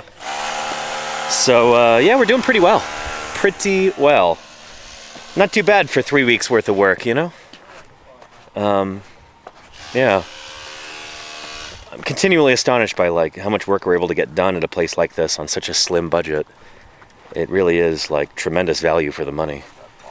But, yeah. And is there bulk stuff that would be great from Costco for your missions, says Crimson? Yeah, in fact, we usually have, Dawn usually goes on a Costco run and gets a lot of our bulk items there. So, granola bars, rice, veggie burgers, stuff like that. Yeah, Costco wholesale, it's, man, I wish they would sponsor us, that'd be so cool. Yeah. And so many bones, that's good, says Casmiel Black. Yeah, we've done better in years past. But we've had this monster to contend with this year. That huge jacket right there. That's a single lever. And there's a ton of bones in there. big limb bones. Femur, tibia, probably fibula, a bunch of other limb bones. So that's going to be really nice to get out. Ugh. And some of that stuff will be cuttable, you know? You can cut those limb bones open, count the growth rings inside, figure out how old each of those individual animals was, and then that can help you tell them apart. Like if we get a bunch of limb elements that all show this animal's about 8 years old, well then we can presume there's a good chance it's from the same individual animal, you know? Yeah. And let's see, let me get some more water. Oh, and Geosprudent says, I watched your presentation at SVP from a year ago. It honestly inspired me more. Shows that I can pursue this even though I don't come from a wealthy family and I'm not wealthy myself. So from the bottom of my heart, thank you. Geosprudent, that is brilliant. Thank you for your kind words, and I'm really glad you enjoyed that presentation. I wasn't sure anybody watched it, so that makes me really happy. I'm glad you enjoyed it. I'm glad it spoke to you. Yeah, I've had a very unconventional career in paleontology, and I like to think it shows that other people can do that too, you know? Even if you don't come from a wealthy background, even if you're a first-generation college student, even if you can't afford to finish college, you know? You can still make your way in this field, make important contributions, and potentially make a living too. So yeah.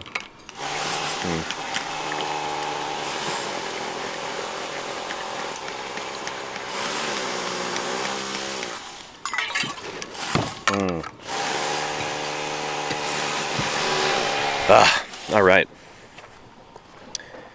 And Rocky Coast Fog says, did you initially find the site you're digging? I did not find the site, no.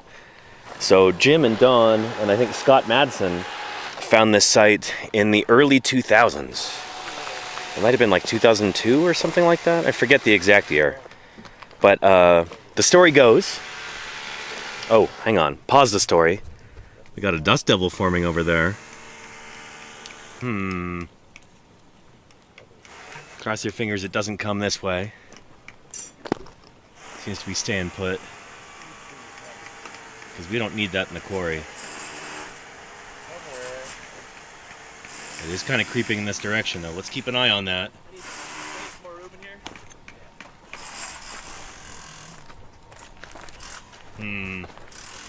I'll have to yell up if it's headed this way. So a dust devil is where you get, it's like a whirlwind on the ground. Not a tornado. Tornadoes have a downward thrust. Dust devils have an upward thrust. Hey, we've got what looks like a dust devil coming in. If you want to grab some poles, dust devil.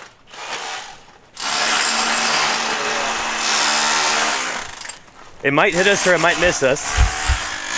It's going by. And it's just passing south of us.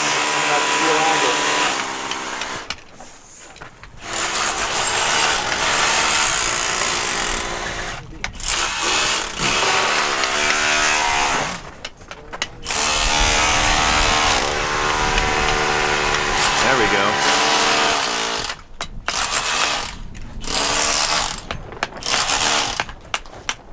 Caught the edge of it. Yeah, we got lucky there. Oh man. Look at all that dust going up into the sky. Yeah.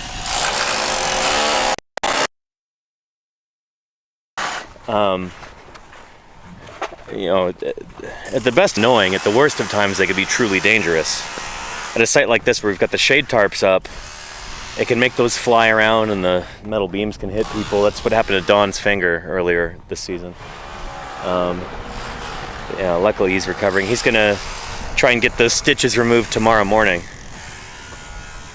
Yeah, so cross your fingers that the hospital isn't too busy tomorrow morning. Don can get in and out of there pretty quick. Let's hope. Oh, but what was the question? It was about, let's see.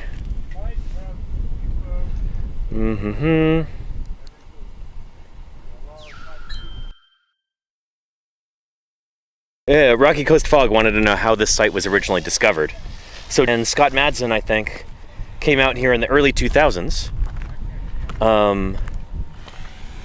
Yeah, Jim had a like hand-drawn geological map that he got from Helmut Doling, who was one of the very first members of the Utah Geological Survey. He started in like the 50s. Legendary character, Helmut Doling. So Jim was looking for early Cretaceous dinosaurs, and he heard about here that might have some Cedar Mountain Formation, or it might have Morrison in it. I forget what he originally thought, but he's like, that's intriguing. I want to go there and look around a little bit. So Helmut Doling sent him these maps, and Jim and Don and Scott Madsen came out exploring here. And in typical paleontologist fashion, they get to this place, and then they start walking along the rim of the valley there, looking at all of the rocks that are kind of, they form these slopes like that. Usually when you're out looking for fossils, you want to look for slopes, because that's where a lot of the erosion happens. You get bones that start sticking out of the side as they get eroded away. So they're out finding anything all along the rim. And so they're just about to pack up and leave for the day and head back. Well, shoot, that was a whole lot of nothing. And then they're walking along the flat here, and then somebody finds some bone fragments. I think Jim does. And then Don, who's like 100 meters away, also finds some bone fragments in a different spot. And both of them are like, okay. Jim is like, where's Don? Don's like, where's Jim? What could he be working on? There's nothing here. But I found something. And then Scott Madsen did the same thing. And they're all independently working in these little spots, like, oh man, I finally found some bone. And then they go up and actually meet each other, and they go, shoot, you found bone over there? I found bone over here. I found it over there. And it turns out there's bone all over the surface here. It's not pretty bone. It's not anything that like a rock hound would be excited about. It's pretty scrappy stuff. But it shows that there's fossils here. But here you really got to work for them, Dig a big quarry, and it's time consuming and takes a lot of skill. Again, not for amateurs. But yeah, they found it here, and Jim decided this place needed a name. So he called it Doling's Bowl after Helmut Doling. After Helmut Doling gave him that map that allowed him to find this. And they've been coming back for 20 years. Close to 25 years, I think. So it's a really rich area, and there's two kinds of dinosaur that have been named from right here. There's Mierosaurus, which is from just behind the quarry. There's an old quarry just over that little rise. And then Yurgavuchia, meat-eating dinosaurs from right over there too. And now we've got our new iguanodont. Jim also has a new ankylosaur from this area. So in a couple years we'll have in a number of years we'll have 4 dinosaurs that have been named just from this little valley, which is really cool. It's a rich spot, and we're really hoping that we have funding to come back next year. But that all comes down to whether the state of Utah determines that this is a priority. Coming from California, it seems a little ridiculous. Like, Utah, you don't have $1,000 to spend? How impoverished a state are you? My goodness. Do we need to start sending you aid from California? But yeah, all of this work that we're doing here is, I think, on about a $1,000 budget the past 3 weeks. So yeah. Thank you, Might Shiny, for the resub. And thank you, Eaglefire, for the bits. I appreciate the support. Thank you. Yeah. And Cyrano says educational stream. I love it. Oh yeah, that's what this is all about. This is science outreach, baby. This is what we're doing. Trying to show you how we actually get work done in the field. I've been avoiding the quarry for a little bit just because it's so noisy with those rotary hammers. But we'll get back in there and here, I'll show you what they're working on.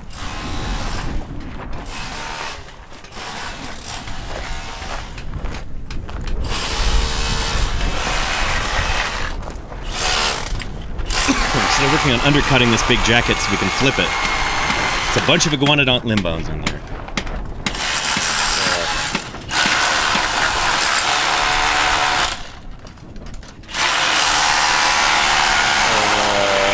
Level 4 golden kappa train. Really, really. Holy cow. That's pretty special. I don't know if I've had one of those in the field before. But yeah, if anybody wants a golden kappa emote, you should contribute a little bit to this hype train, and you'll get to use that emote for 24 hours. Impress all your friends with it. Where did you get that? I got that from Paleontologizing. Our golden kappa train. Pretty neat. And thank you, Executive Storm. Holy moly. Thank you kindly for those 10 gift subs there. And thank you, Lukai, for the 5 gift subs. With both of you combined, that is 15 viewers who won't have to watch any ads for the next month. Thank you for your support. Thank you for your generosity. Thanks for helping spread science on Twitch. It's a big deal, and I appreciate it. Thank you for your generosity. Yeah. Good stuff. Holy cow. And Handalorian says, how deep are the bones usually? So when we find them, they're on the surface. That's how we find them. So say, we're out, we find the right area with the right, we expect to find dinosaur fossils in a certain place. How do you actually go about finding them? Well, you do what we call prospecting. So you walk along and you look at the surface. Usually it's where there's some topography. But sometimes, like here, it's kind of weird. You find them out on the flats. But, yeah, you just kind of walk along like this. And you look for anything that's sticking out, anything that's unusual, anything that might be out of the ordinary. Is this? No, that's just a rock. It's got some quartz in it. What about this? No, that's some chert, not a bone. But you keep doing that. And then, ooh, what is this here? Well, well, well. Not bone, but fossil wood right here. Check that out. You see the wood grain there? Yeah, that is a piece of Cretaceous fossil wood. About 140 million years old, give or take. Pretty cool. So let's pretend for a second that this is a chunk of bone and not wood. Not fossil wood, but fossil bone. So if you find that here, you look for more pieces. Here's another piece right here. More fossil wood.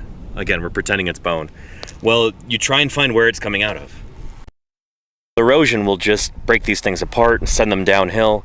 So oftentimes you follow them up, kind of like breadcrumbs, until you can find the source. And if you're lucky, there'll be an associated skeleton there.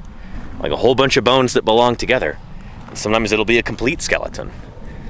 It's rare, but it does happen. With fair frequency, you'll find a complete skeleton of a dinosaur.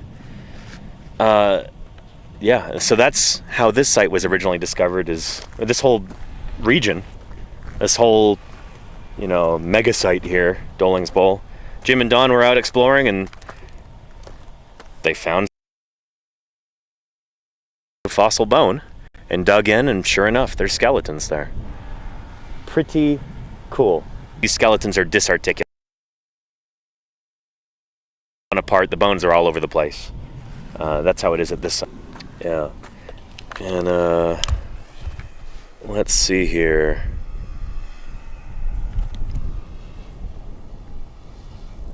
And wood from Noah's Ark. Very exactly, Mike Rudnick. Yeah. And spooky, scary skeletons? I don't think of dinosaur skeletons as being particularly spooky or scary. If anything, mammal skeletons are spooky looking, There's something about mammal skeletons that are just like uncanny and almost wrong. I say this as a mammal myself, Somehow dinosaur skeletons just seem like they make more sense. Mammals are weird. But yeah, Victorious, hey, thank you for the 5 gift subs. I really appreciate that. Thank you kindly. That is brilliant. Thank you for your generosity, and I hope that gets you that golden kappa emote too. Yeah. Good stuff. And Mr. Snipe says these were early mammals, though? What do you mean these? You mean there were early mammals, though? There were mammals during the time of the dinosaurs, yeah. But mammals and dinosaurs are not closely related. In fact, they split off way back in like the Carboniferous. When you've got the first amniotes, they're already splitting into synapsids and sauropsids. Yeah. But yeah. And Tasty JK says, how long do you plan to stream? For as long as this remains a viable career option for me. Things are going pretty well right now, I'll say. I've been doing this for 5 years at this point, and it's become my full-time job, and I find it tremendously fulfilling. To be able to bring paleontology to the world by doing live streams from the field and from museums and back in my office, interviewing other paleontologists, going over new scientific papers with the audience, answering questions. This is, I really enjoy this, and it gives me, I get to make my own schedule. I don't have a boss. I can travel. I'm kind of living the dream. So I'm going to continue to do this for as long as it is viable, because it's kind of a dream job. That's a big answer. Were you just asking how long is today's stream going to go? Because I'll say about another hour and 15 minutes, something like that. Yeah, maybe longer. We'll see. Yeah.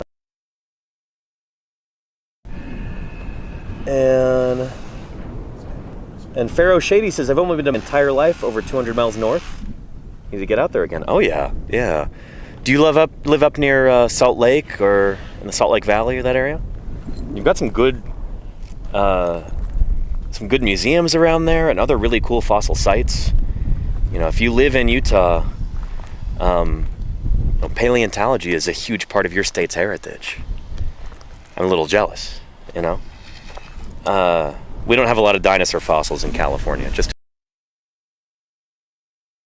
here in Utah, you've got more dinosaurs than just about anywhere else in the world. It's pretty cool.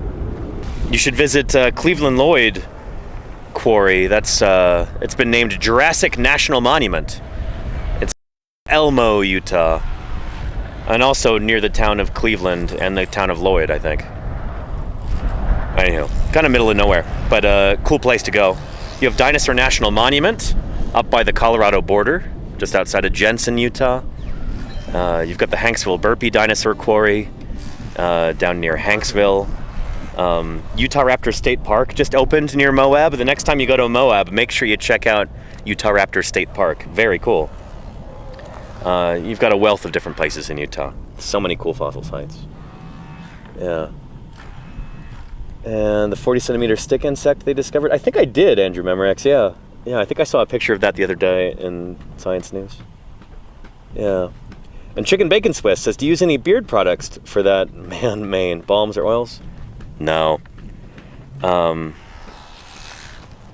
Yeah, I don't really like beard oil or beard balm or anything like that. It's just another thing I got to put on in the morning. I already put on sunscreen, I brush my teeth, I floss, and I'm done. I don't want to do any more than that. And also, I feel like those things give me acne. I don't like beard oil. I used to use it a long time ago. I had a girlfriend who was really into that, and yeah, no longer. This is something I did for her, and not something I did for me. Yeah. Yeah. And Alexander Morrison wants to know any fallbacks, just in case streaming doesn't work for you anymore. If that's too personal, don't feel pressured to answer. I don't really have a fallback right now. I could go back to teaching. So that's always an option, but this has been pretty stellar, and I want to keep doing it for as long as it's possible. And it just keeps getting better all the time. Viewership is going up. Revenue is creeping up too. And I might have some exciting news to share before too long. Yeah. Things are on the ascent around here. I'll put it that way. We've got exciting things to look forward to. Yeah. And how old is that hat, says Jordan's. Great question. This is a U.S. military surplus sun helmet, and I got this back in 2012. But it's probably from like maybe the 1960s. Although they still make them today, as I understand it. So this one I think is U.S. Marines military surplus. But yeah, in the Marines, the drill instructors, I think the riflery drill instructors, they still wear this. This is their like signature head covering, is a sun helmet like this. But also, I think it's pretty much every branch of the U.S. Armed Forces has used these. Everything from the Air Force to the Coast Guard. Yeah. And this used to be like a hat of choice for paleontologists. In fact, we've got photos of that.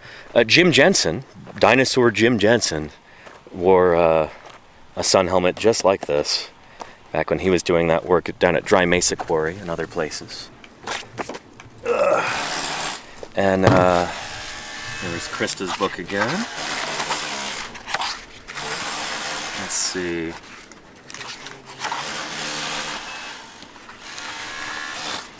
Where is that photo? Yeah, there you go. Dr. William Lee Stokes at the Cleveland Lloyd Quarry. He's got a sun helmet there. That might be a U.S. Navy one, because it's kind of... So that might be a Navy Seabees one or something. But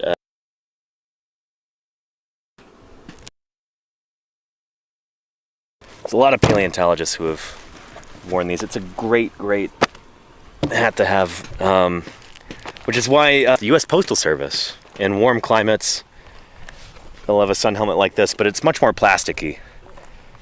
This is like pressed fiber that's covered with fabric. Yeah, the Postal Service ones are just like molded white plastic. Yeah. Yeah. Oh, and there you go. Folks got the golden cap emote. Brilliant. Thank you again, everybody, for contributing to that hype train. That is spectacular, and I really appreciate it. Thank you for your support and generosity. Yeah. And Livingston, I presume? No. And Girk says, yes, I use one. USPS worker. All right, nice.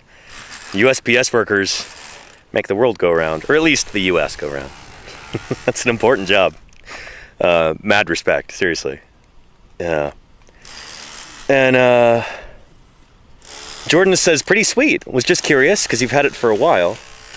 Oh, if you had it for a while, because usually when you have a sun cap like that, it's kind of the lucky cap or lucky pack, lucky shirt, you know? Yeah, I've got some sentimental attachment to this. Although this one, since I've been using it since 2012, it's starting to be a little worse for wear. You see how parts of it are kind of falling apart a little bit. The brim is broken in a few places. You can see those fractures there. I did get a replacement one that's sitting at home. So when I eventually go to retire this, you know, I'll have a backup. I was thinking of just switching to the backup one this summer, and maybe I'll do that before I go out to Lori's site with Josh Lively in late September. Maybe I'll switch to the new one, but I don't know. I was talking with Nick Oliver, who just left yesterday. He's a member of our crew, and Nick is like, Danny, I really like the, you know, it suits you. It's kind of banged up a little bit, weather worn, you know, that helmet's seen some action. It's like, you should keep using that one. I'm like, okay, Nick, I value your opinion. That means a lot. So yeah, I might stick around with this one for a while. There's always a little bit of a risk that someone will see this and go, oh, he's wearing a pith helmet in the field? What a poser. Oh, he's just trying to, like, you know, look like some sort of old-timey explorer or something. And that's not what I'm trying to do. I wear this because it's the most practical piece of headgear that I could wear in the field in a really hot climate like this. The way that it's designed, since there's that band there, this basically funnels any sort of breeze directly over the top of your head. It's like natural air conditioning. It does that while keeping the sun off too. And then there's those, see those like little grommet guys on the sides, almost like little portholes, also for additional airflow. It's a very, very practical piece of equipment, and I like it a lot. I guess it looks cool too, but like, you know, this is mainly to keep my brain from frying when we're out here in the 100-degree Fahrenheit heat. So yeah. And it looks old school. Cool. Thanks, Heels. Yeah.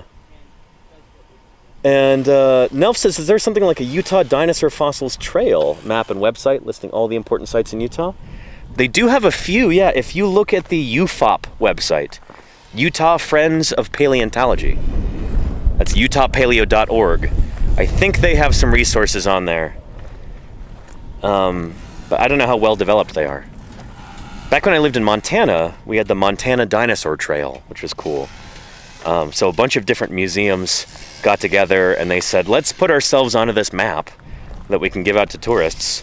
So if you're really into dinosaurs and you're going to Montana specifically for that, you can see on this map all the different museums that you should visit. And they even have like a little passport book that you can get stamped at each location.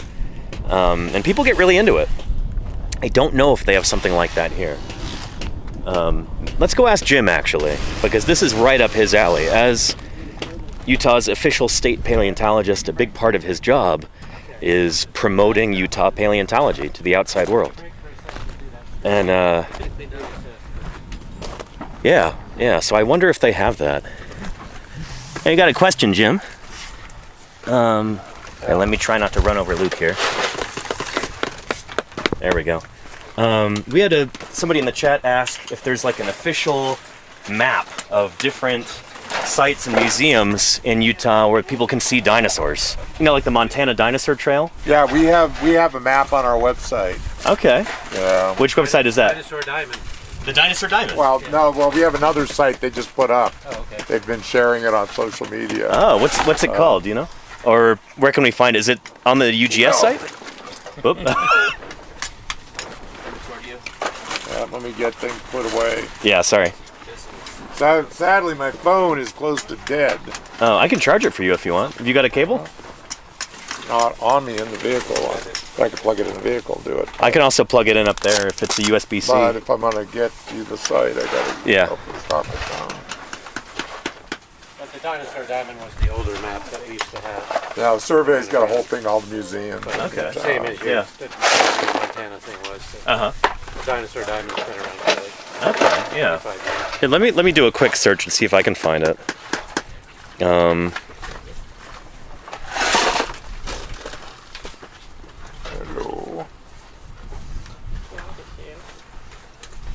It is amazing. We get to a point, all of a sudden this gets blues and blues. And it's 15. Connect charger. Yes, I know. I need to. Phone is starting. Geological Survey. Probably, like, I bet it's like Instagram. Their surveys really get big on Instagram. There we go. Utah Geological Survey, Dinosaurs and Fossils. Let's see.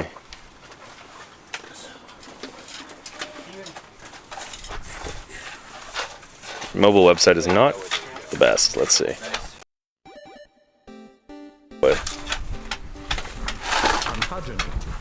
It's Visitor Information Utah, an interactive map. there you are. Oh, very cool. Okay. Share that link. Nice, yeah.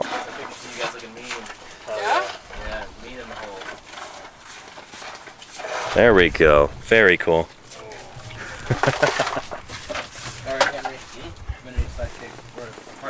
Let's see. Cup. And So there's an undercut here, right? Where we undercut the top. there it is in the chat for you. Excellent. I don't know. It's Beautiful. thick, isn't it? Yeah. It's only, the strip's only this deep, right? Yeah, but it's Pretty cool. It's like an area So hopefully that helps you out. If anybody is traveling to Utah, or if you live in Utah, check out that map. Under, this is all naked rock. Like from It doesn't just how many tourist dollars dinosaurs bring to Utah every year. It's got to be substantial. Oh yeah, no, because people come. The more we've been doing this, the more the inquiries I get. Yeah, yeah. I mean, we're supposed to list inquiries, but I do not. I list inquiries if people find fossils. Right. Yeah. That's yeah. 30 or 40 a year. I mean, a month. Sorry, when I say. Yeah. It's always one a day. But the inquiries about, where museums. Yeah. It's ongoing to everybody I know. Gotcha. Yeah. Yeah. And I wonder how much of that, like, all the attention we got in St. George, how much that drove tourism to Utah as well. Like people hearing about this through news articles and videos online and stuff. National, international. Yeah, honestly. yeah. Now, that's one reason they like me naming dinosaurs. Yeah. Because anytime I name a dinosaur, it goes internationally. Yeah. Once again, points out how incredibly unique Utah is. Right. Yeah. Because it's like China, they've thrown hundreds of millions of dollars at it every year. Yeah. Yeah. They've spent billions. And they're seeing real results. That's one reason everybody goes China. Yeah. Because of that, there's discoveries galore. Yeah.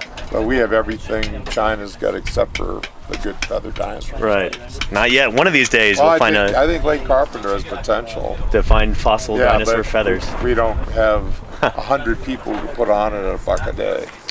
Yeah. Or a couple bucks. Or less. I mean, there's us. Yeah. We get pretty bored out there pretty quick. I'd be happy getting $1 a day, do this field work. No, I'm sure we eat much more than that in food, but no, it's but it's every time we name a dinosaur or have a press release, it brings people to Utah. So I'm hoping that'll happen with this critter too, this iguanodont that we're digging up. Donts. We've got a iguanodonts. We're a lot closer to naming the ankylosaur from here, though. Okay. There'll be a press release on that before there is on this. Is that the one we were talking about? Starts with a C? I don't want to give away the name yet. Not without your permission. Yeah, but we got at least 3 of those that we've excavated. I wish we had a complete skull. Keep going, skull. We got two juvenile basic crania. Okay. But we have almost everything. Tons of armor. We know what this animal looked like. I didn't realize that was further ahead than this critter. Oh, I'm working on the manuscript right now. Okay, so that ankylosaur. ankylosaur. I have 40 plates, 50 plates. Do you have somebody to do a life reconstruction yet? Not yet. Could I do that? Well, you could play with it. I'd love to. Yeah, if you tell me if it's good enough. Oh man, I'd love to do that. Shoot. Well, and when you're doing media, like different media, they don't want to all be the same picture. No. So you have more than one picture available. Would the survey like if we were to do a press video on it? They could share on websites and stuff. I'm sure they'd. I'd be thrilled to help you with that, Jim. Like I could put in the lion's share of the work. Well, we got Ethan shot a lot of good stuff. When nice. We were digging parts of it. Yeah. We've got footage that could be compiled into something. We should do that. Yeah, I know our local press would love to have some video footage. That would be awesome, Yeah, it's a neat dinosaur. That's one of the things I've been really impressed with from South America. All those guys in Chile and Argentina, they've got that Paleo GDY guy to do the CGI representations of these dinosaurs. Oh, yeah. And it goes out with the press release, and all these news agencies pick up on that and show videos of it because they have video footage. Yeah. Like they're hungry for that video, and they'll promote your stuff if you have video to show them. So. No, there's no question they love this stuff. I mean, it really is. And this is a pretty neat armored dinosaur. Yeah. Certainly the oldest one in the Cretaceous. Well, awesome. I will put that on my to-do list, Jim, and I'll start working on it. Yeah. I've posted numerous times. Yeah. Its general bod plan. A diagram of Jurassic, this one. Yeah. Bird's Eye and Laurie McWinney. At 4. It's one of those 4. Awesome. Well, let's talk about that later. Yeah. Awesome. Yeah. It does have a unique look. I'm excited. The heads look real similar to each other. Yeah. But then when you look at all the spines, they're all unique. I'd love to be able to highlight that in an illustration. Yeah. Yeah. Cool. Yeah. And I've got opinions too on what we should be doing for warning.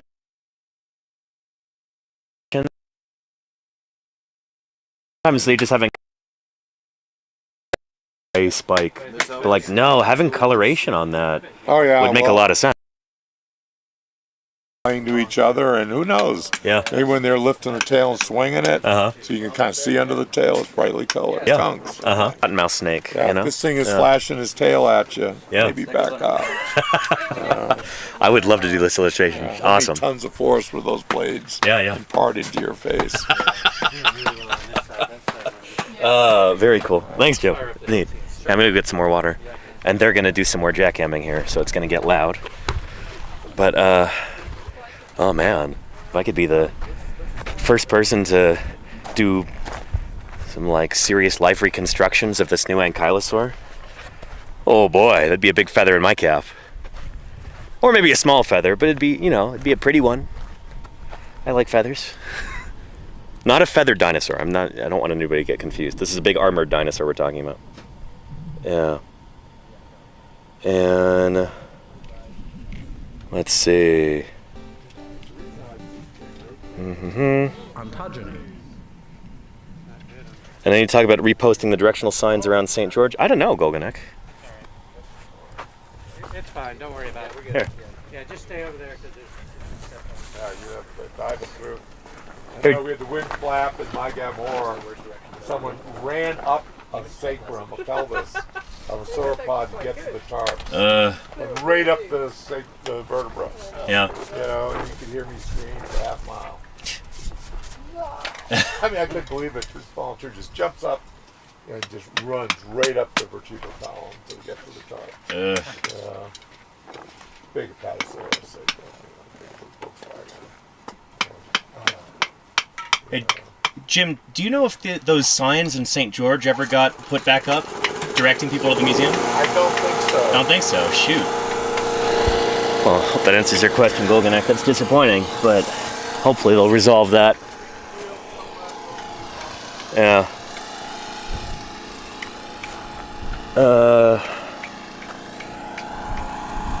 And Mr. Snipes, yeah. Fossil soft tissue is incredible. Feathers, skin, keratinous sheaths on claws and horns. Sometimes even like internal organs. Those things are rare, but they do get fossilized on occasion, and it's always a marvel, you know? And I've seen some paleo pictures of feathered ankylosaurus, says Pumpkin the Cat. Yeah, I think we'll be doing that, but it's amusing. I've seen people who like to put almost like beards on ankylosaurs. So you've got the armor on top, and then just like a big fuzzy mass on the ventral side. And I always thought that was funny, but these are animals that were really stout and had big guts. They're like hindgut fermenters, you know? They're not chewing their food, they're ingesting a lot of plant material, and then it's just stewing in their guts and producing a lot of heat. And so I think ankylosaurs probably had adaptations to help keep them cool, and I think it's rather unlikely they would have had stuff like feathers going on, because that would presumably make them warmer rather than cooler. But I don't know. That's my speculative speculation there. Yeah. But yeah. And Grilled Cheese Doctor says poop fossils are the coolest. I mean, there are some paleontologists who would certainly agree with you on that. People like Karen Chin. Karen studies coprolites, fossil dung, and that stuff is really important. Because if you're trying to figure out ancient food webs and stuff, figure out who's eating whom, and you know, which critters are predator or prey to each other, like, you can infer some of that stuff by looking at teeth and general osteology. But if you want to actually have direct proof of what critters were eating, well, you can find the direct proof of what they were eating in their fossil poops, coprolites. So it's important stuff. Producing heat and methane dragons, says Roman. Sure. Yeah. And Mr. Snipe says, do coprolites have traces of bones or seeds? Oftentimes, yeah. Plant material. And oftentimes they'll also have evidence of other critters around too. So like a fossil poop, a coprolite can tell you what a certain animal was eating, but it also about who else environment. Burrow is in from, say, dung beetles. The camera turned off for some reason. I hope it didn't overheat. Oh, I think just a sec. Let me get this rearranged. There's a cable being tugged on. Yeah. Sorry about that. Ugh. Take this off. And let's rearrange some things here.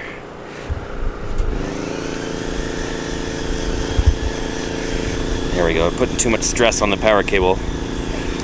Ugh.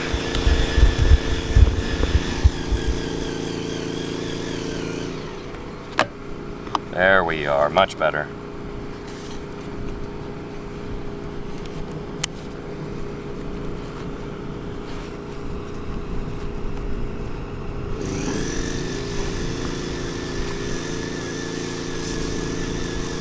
Good. You still alive? Yeah, nice. I think a lot of folks don't quite realize how complex a mobile streaming setup like this is, how many moving parts there are, how many different components. So every time it works, well, it's kind of a minor miracle, you know?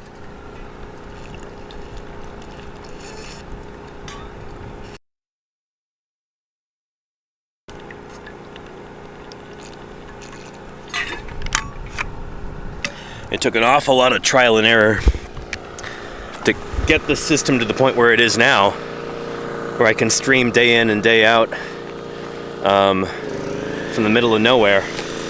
Not only are we dealing with, you know, camera, microphone, tripod, all these things have to sync up together and work properly with the digital encoder, but there's also an online RTMP server that takes care of the scene changes and the alerts and that kind of thing.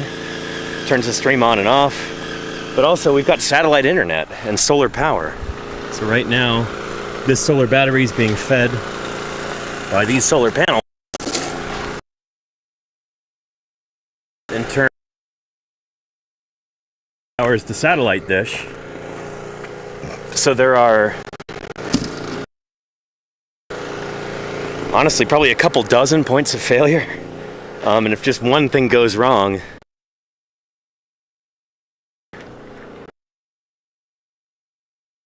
so it's I'm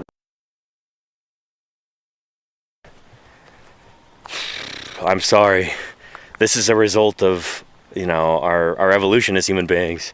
Our lineage start walking upright, and we're still working out the kinks. Perfect system. There's all sorts of different maladies that human beings suffer from.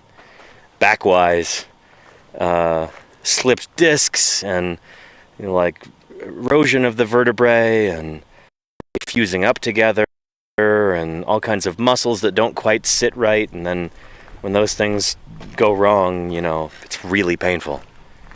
So, again, I'm sure this doesn't make you feel any better, but just know that it's not uncommon what you're suffering from. And it's a result of us being progress. Our bodies are far from perfect. Yeah,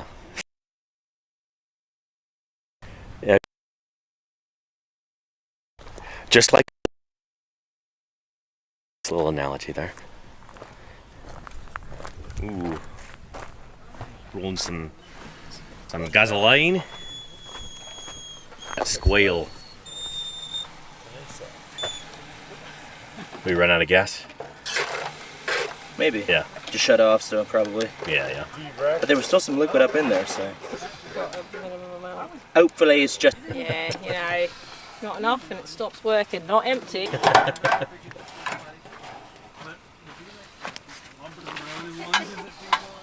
And a pool.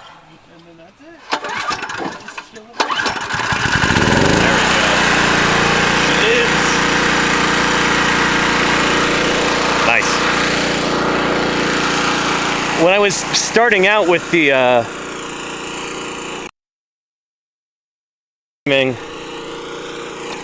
I was considering getting a generator for a while because the old Starlink dish that I had, it used so much electricity that it just wasn't able to use small solar panels to power it. So we're pretty lucky that we don't have to listen to that for all stream long. We just have this for the jackhammer, you know? Able to power the streaming setup with solar energy, which is excellent. And that first Starlink dish that I had was terrible. The thing was huge and clunky and it never worked. And it used so much power. But yeah, they charged me for it for like a year and never refunded me, which was really annoying. But it turns out the unit that they sent me was just defective. Like it was never capable of working in the first place. They're like, oh yeah, you have one of those old ones? Yeah, the firmware on that's not going to update. Thanks. That would have been great information to have a year before, you know? But nowadays, the little one works pretty well. And I'm pretty happy with it, except for those satellite swaps that we get every once in a while. Which are a little annoying. Yeah. And... yeah. Let's see, Swaranland says 50 years ago, even the big trouble putting on transatlantic live streams. Now we're doing worldwide as a individual. I know, right? Although I think of myself more as a public individual, you know? You all know my full government name. Pretty much. Yeah, you know, I'm not... Which are very cagey about having their full name on there, but like... I'm a scientist. You're going to be able to read it in scientific papers that I publish. You'll see it in press releases and stuff. Like, I might as well just come out with it. So that's why I did right away.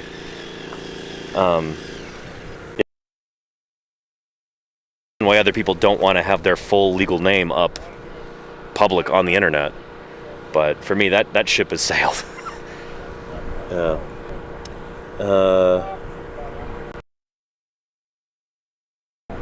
And Mr. Snipe says, I used to work for a TV station as a teen to cover a ski race. I remember they hauled a broadcast truck halfway up the ski slope. And flipped over. Yeah. Things are a bit simpler nowadays, you know? Really cool that stuff together myself. Sometimes it's nice to have somebody help carry around the power battery and stuff because it's heavy, but you know, I can trek all this stuff in myself, set it up myself, troubleshoot it. Holy cow, look at that big lizard. Look at you, bud. Big leopard lizard looks like. Hey friend, you're beautiful. You're so active. Look at you.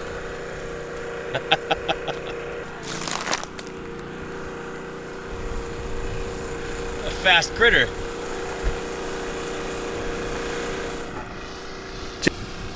Gorgeous. Very cool. Very.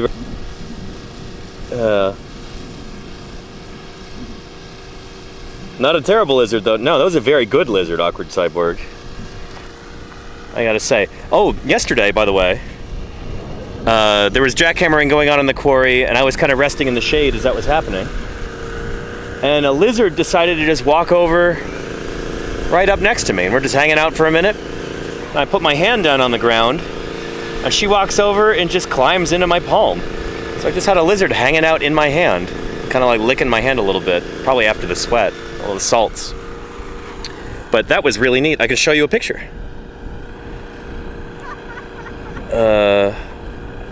There we go. Check that out. Can you see that with the glare? Hopefully it's not too bad. But I posted this to Blue Sky too.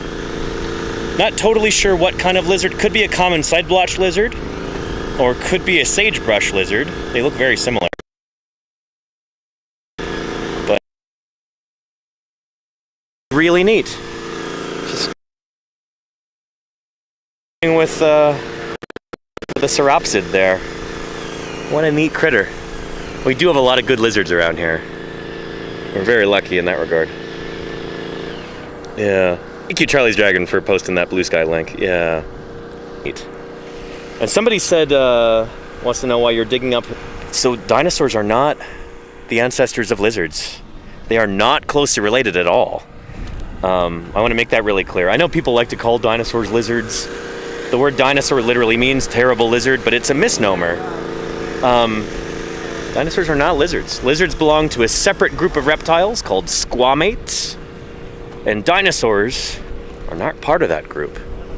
Dinosaurs are a kind of archosaur.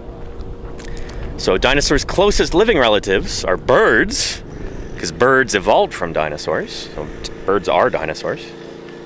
But dinosaurs' other closest living relatives, kind of their cousins, so to speak, are crocs, crocodilians, alligators, caimans, gharials, and crocodiles. So think of crocs as like cousins to the dinosaurs, and then birds are literally descendants of dinosaurs, and thus they are dinosaurs themselves. Does that make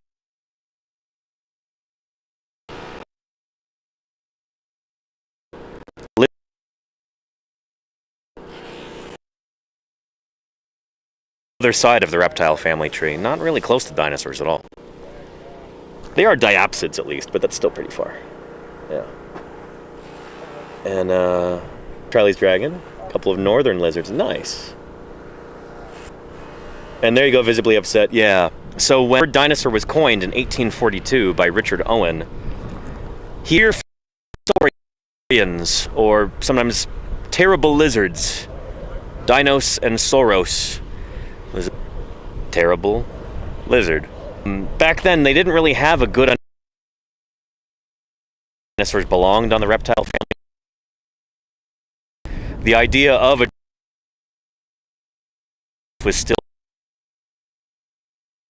This is before his big treatise on evolution, and people started to finally make sense of the living world.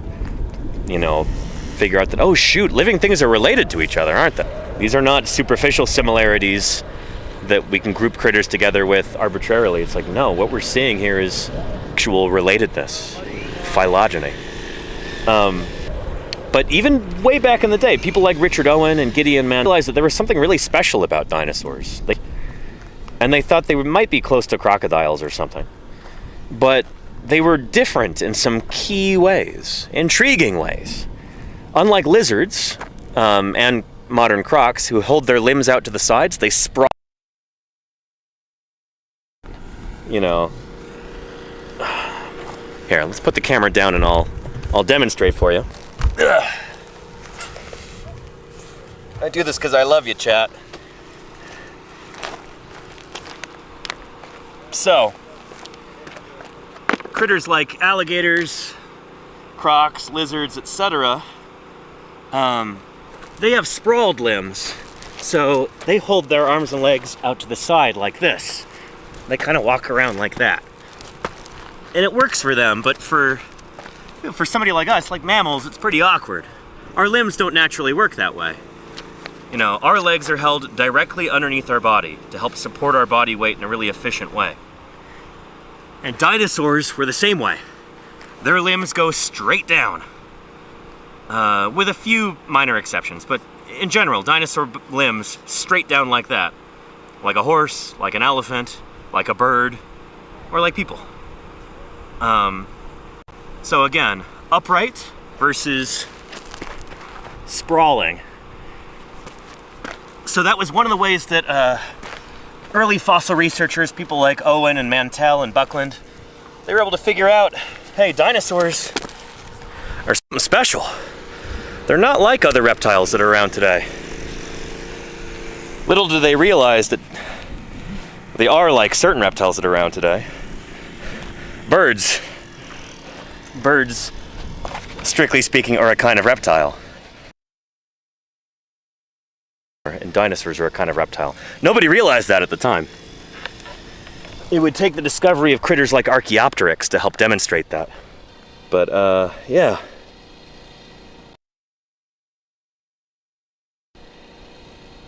And, yeah, there you go. Yes. I think posture. I think some of them are very sprawly. Like, I think gharials are fully sprawly. But, yeah. Anywho. Moonrise Rabbit says, how's the field treating you? Well, considering I dropped down onto the hot ground and crawled around like a lizard,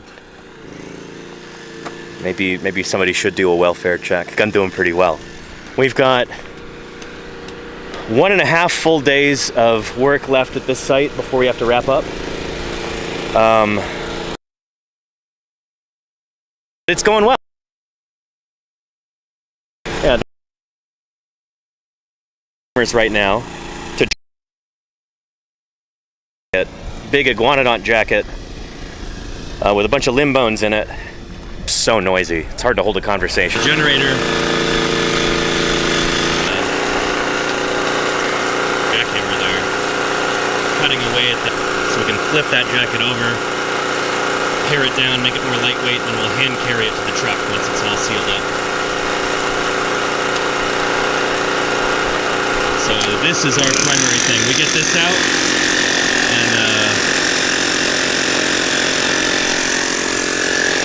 then we'll be almost ready to go. So we're doing pretty well, I would say.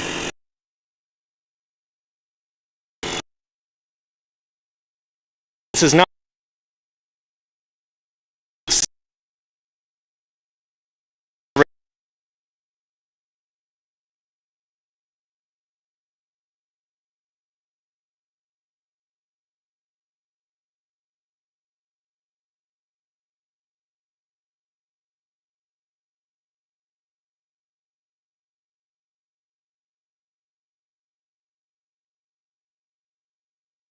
a few geese, and when I give them a cabbage, they really remind me of a pack of... Well, they are closely related to raptor dinosaurs. Dromaeosaurs is the official name for that family of dinosaurs that includes Velociraptor, Deinonychus, which is the Velociraptor from Jurassic Park. It's actually Deinonychus, Utah Raptor, etc. Those are all dromaeosaurs. And dromaeosaurs seem to be very close to the origin of birds. So, when birds first evolved from dinosaurs, they come off on a branch, and then dromaeosaurs are right there on a nearby branch. So very close relatives. In fact, like Jim was saying, it could very well be that dinosaurs like Deinonychus and Velociraptor and Utah Raptor might actually be not just a kind of dinosaur, but also a kind of bird. The way that can work is if birds split off from dinosaurs, and then the dromaeosaurs split off of the bird branch, that would make them birds. And there's, I think, a decent chance that that'll turn out to be true. We're still figuring this stuff out, but, yeah.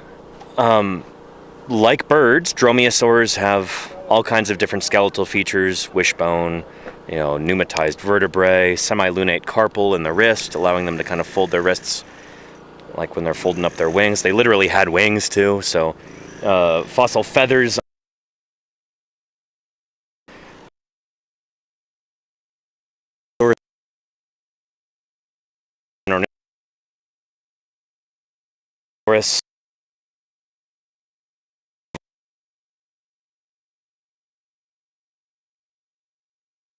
Common ancestor, Archaeopteryx, something earlier than Archaeopteryx, Pumpkin the cat. This would be like before Archaeopteryx, back in like the middle Jurassic period. There may have been an ancestor that gave rise to birds. Archaeopteryx comes off of that, and dromaeosaurs come off of that same ancestor too. That's the idea. We know there must have been birds earlier than Archaeopteryx, but so if that bird is the ancestor of the dromaeosaurs, it would make a lot of sense, So here we go. Here's on the cover of Frontier, which you there's website. That's Utah Raptor right there, looking like a big scary bird, and it's just kicking over this poor iguanodontian. Oh boy, a little iguanodontid just getting wrecked. Yeah, these dinosaurs, we have every reason to believe had. There's one right there sleeping. That's a Utah Raptor. Sleeping just like a bird. Yeah. And there's two Yurgavuchia pulling a turtle apart. Poor turtle. But yeah, pretty cool. These are really neat animals. All these feathered dinosaurs I find really fascinating. They're just super cool. And it's easy to see their kinship with modern birds. It makes you both appreciate the dinosaurs more, but it especially makes you appreciate birds even more. You know, these incredible, very diverse, ubiquitous animals. We have them on all 7 continents. The birds, there's like over 9,000 living species. And they're all dinosaurs. They all evolved from a dinosaur ancestor. Yeah. And F's in the chat for that iguanodont. Yeah, there you go, HT. Oh boy, and turtle. But yeah. Yeah. And Dude Tranquil says Long Esquama had feathers, right? No. So that critter, Long Esquama, was a mystery for a long time. Here, I'll show you. You know what it reminds me of? It reminds me of the little critters on the side of the Corona label.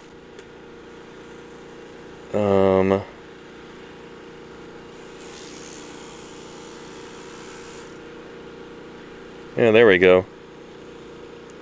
Yeah, it reminds me of this. Not sure what that's supposed to be. Maybe a griffin or something? But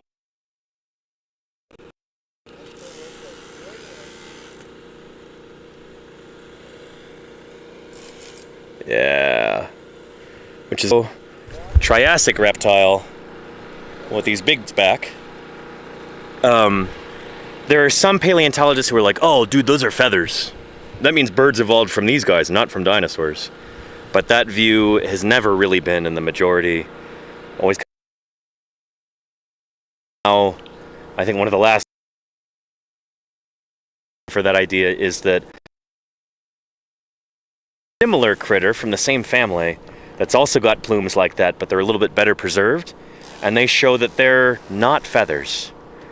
They're vaguely similar looking to feathers, but it seems like they're functionally different. They're not homologous to feathers. It's kind of skin accoutrement that is like fun feathers grow. Rather than like a feather fakist, like these barbs coming off of the side with little barbules in between those.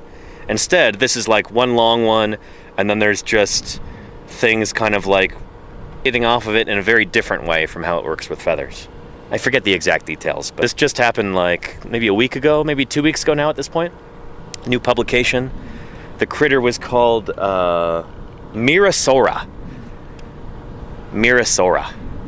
Somebody give me a link in the chat for those who were curious. Yeah. And a griffin protecting the crown. Oh, that's lame. HD. Thank you, but I prefer to think of it as a crude depiction of a Long Esquama. Yeah, there you go. Thank you, Charlie's Dragon. Yeah, Mirasaura. And Hans Peters has got a fantastic question, one that I've worked on myself. Roughly how many new dinosaur species are discovered per year? It's a tough one to answer because on when these things were discovered. Like this dinosaur was discovered 4 years ago. And, well, it was discovered 5 years ago, actually. Still digging it up, and it'll be years until it actually gets published. But if there's a date we can latch onto, it's the publication date. That's the one that gets publicized, that's the one that people remember, that's the one that's... So it might take years or decades for a dinosaur described and then published. The discovery date is really hazy. This is publication date as a proxy for that. I did a project on this. I presented on this last Society of Vertebrate Paleontology meeting. The figure that I came up with was I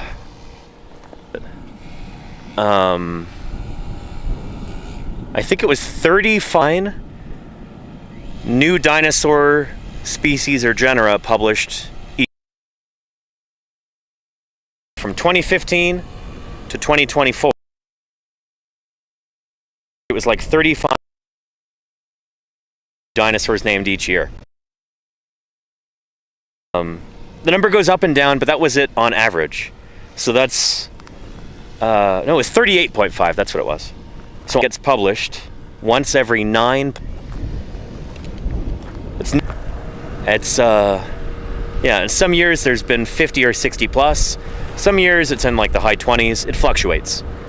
But on average, there's new dinosaurs being discovered, or being published all the time, and being discovered all the time too.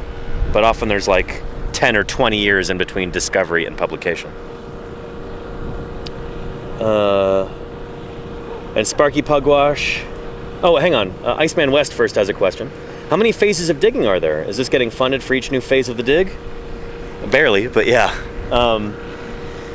It's not really like discrete phases. It's more we just keep digging in and keep finding more bones. So here at this site, we've got a 3-week window every summer to try and get this thing excavated. It's the whole bone bed. Dozens of individual dinosaurs, maybe 2 new species in here. We're collecting every bone, another piece of important data we can find. Yeah. And as for funding, we have, well, not a lot. I think our official budget for this summer is like, it's like $1,000 for 3 weeks of work. Which, to me, that sounds like a lot.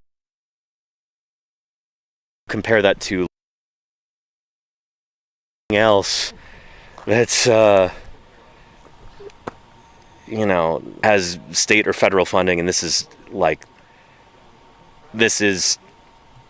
the bid up over the course of 30 seconds. Like it's so small. $1,000. Yeah. And as I understand it, part of that, like roughly $1,000, is provided by the state of Utah through the Utah Geological Survey, and then the rest of that is through private donations. So we've got a number of folks who have given us some money for food and fuel, as I understand it.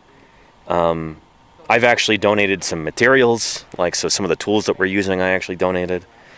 Yeah, and then the Utah Friends of Paleontology, which is a group of people interested in paleo here in Utah, they've provided us with some of that money too. So, but yeah, it's kind of remarkable what we can do with that small amount of money.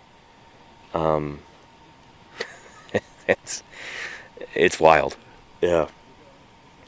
But yeah.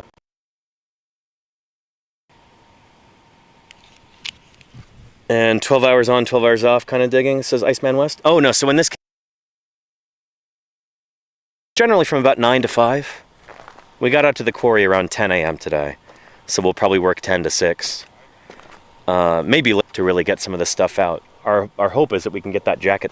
So if we have to work late in order to do that, then that's what we'll do. But yeah. Yeah.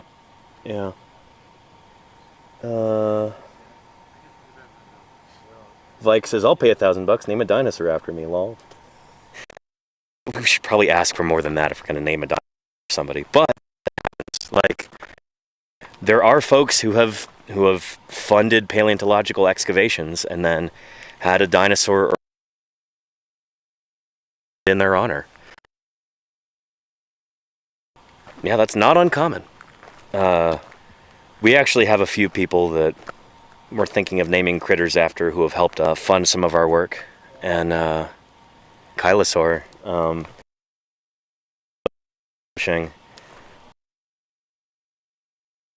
between you and me, I think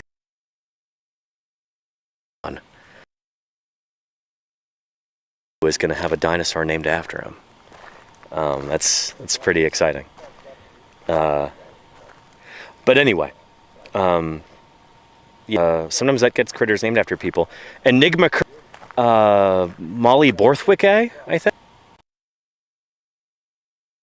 Cursor Molly Borthwick was named after Molly Borthwick. Hope I'm remembering that name correct. Who purchased a dinosaur from here in the States. I think it was from Wyoming. But yeah, just that fossil. And they named it. Yeah, it happens. I'd love more. We'll see.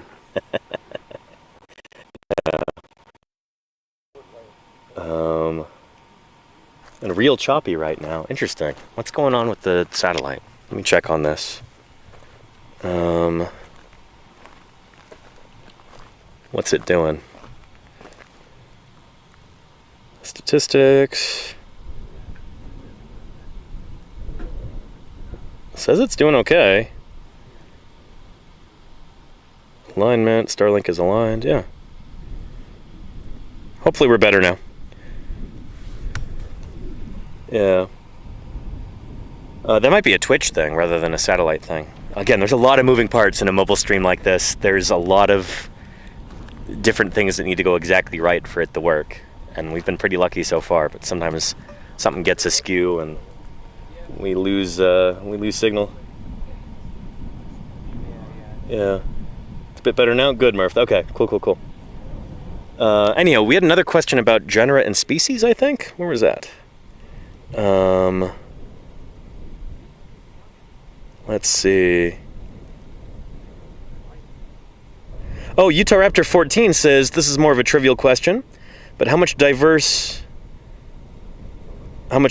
could you have within a single genus? Would things be like the variety on the Panthera genus? Good question, Utah Raptor 14. Panthera gets brought up a lot. So, yeah, I'll use this as an opportunity to talk about how we name critters and genera and species. So, often I talk about dinosaur species on stream because that's a term that people in the general public are familiar with. They're less familiar with genus. Plural is genera. So, think about the dinosaur Tyrannosaurus rex. So, Tyrannosaurus is the genus, Rex is the species. So a genus can have multiple species in it. So a genus is just like a group of species that all come from a common ancestor. And so, yeah, a good example might also be Panthera. So big cats today, lions and tigers and leopards, they're all within genus Panthera. So Panthera tigris is the tiger. Panthera leo is the lion. Panthera, I forget. We'll say jaguar is the jaguar. These are all members of the same genus, but they're all closely related. Their skeletons look very similar.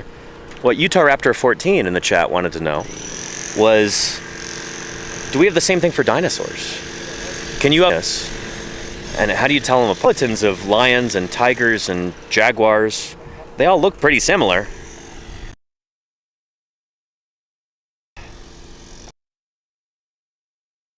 You only had their bones, how could you tell them apart? It's something I paleontologist. I think a lot of paleontologists do.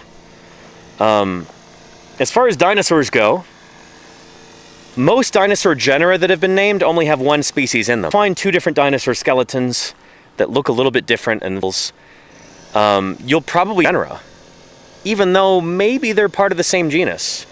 Genus is like a wishy-washy thing in dinosaur paleontology. So most dinosaur genera are monospecific. For most intents and purposes, a dinosaur species and a dinosaur genus, they're roughly like the same thing, you know? Yeah. So an example of this might be Brachylophosaurus and Pro-Brachylophosaurus. These are two big duckbill dinosaurs from Montana, and they're from slightly different times. My friend Liz Friedman Fowler named Pro-Brachylophosaurus because it comes from rocks that are just older than Brachylophosaurus. So Pro-Brachylophosaurus is, she thinks, the ancestor of Brachylophosaurus. She named it as a separate genus. She could have named them as just a different species in the same genus, but she didn't. And that's kind of how it usually goes with dinosaurs, you know? Any dinosaur genera that have multiple species in them. And it's kind of an arbitrary decision. It's like, okay, I could name it as a different species in this genus, but I'm just going to give it a new gene, understanding that like it might be the direct ancestor of that species. Does that make any sense, Utah Raptor? I hope so. Yeah.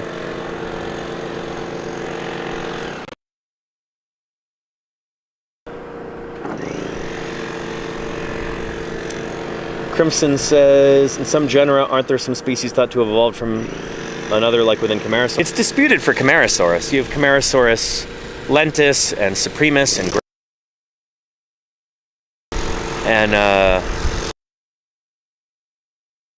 more. I think there's like 5 species within Camarasaurus. Some of them might be the same thing. They might be synonymous. Some of them might be one lineage evolving over time. Genuine splitting going in there too. Expert on Camarasaurus. But yeah. Thanks for the answer. You bet, Utah Raptor. Thanks for the question. Yeah. Let's see. Oh, thank you, Pardus Leopard. Thank you, Boy McMelvin. Hey, Fisher. How are you doing, Fish? We've been missing you here at the quarry. But we're working on getting...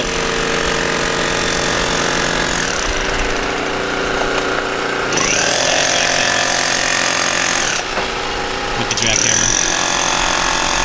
We're hoping to flip this bad boy today. We'll see if that happens. Huh. But I hope you're doing well, Fisher. Hope you're taking care of all those ridiculous, annoying tasks that are involved with starting grad school. I hope you're not losing your mind too much. And I'm excited to see you back home in California, Fisher. It's gonna be good.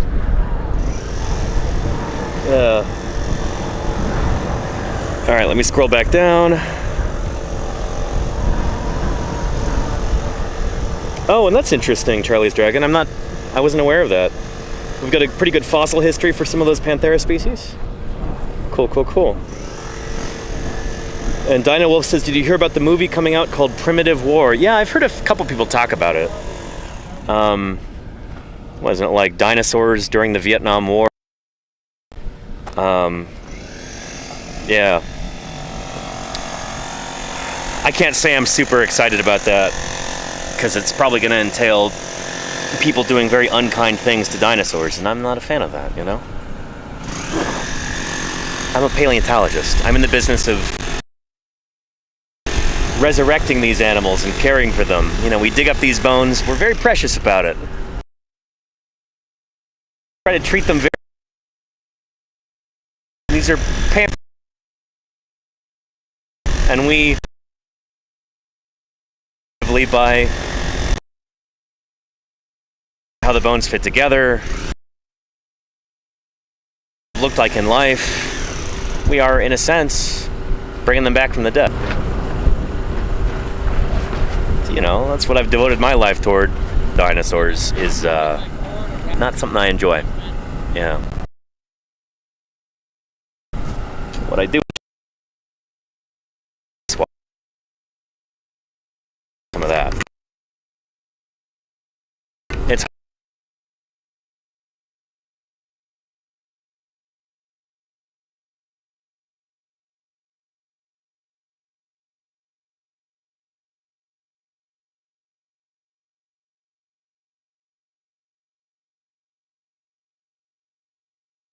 I've dug up a lot of Triceratops over the years with Denver Fowler.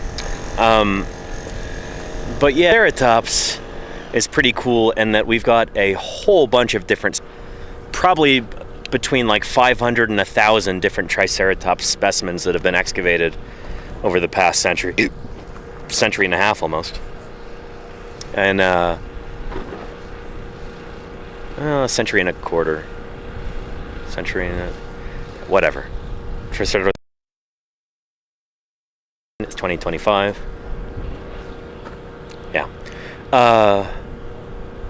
The point is, a lot of different Triceratops specimens in the Hell Creek and Lance formations, and maybe even some up in the Scallard Formation too in Canada. Maybe the Frenchman too.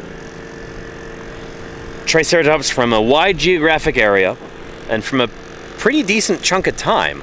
So we've got Triceratops spanning at least 1 million years, we think. And so during that time, Triceratops is evolving, changing. The morphology does not stay the same. So there are currently 2 species of Triceratops that are pretty well agreed upon are valid. Triceratops horridus from lower in the Hell Creek Formation, and Triceratops prorsus from the upper Hell Creek. And then we've got some that are in between as well that have not been named yet. Things like the Yoshi's trike specimen from the Yoshi's trike site. So, yeah. It's really cool that we have enough specimens from a big enough chunk of time that we can kind of watch them evolve, as long as we're really careful about lining them up properly. So the oldest ones are at the bottom and the youngest ones are on top. Once you have that all organized, you can see the... And people like Denver Fowler and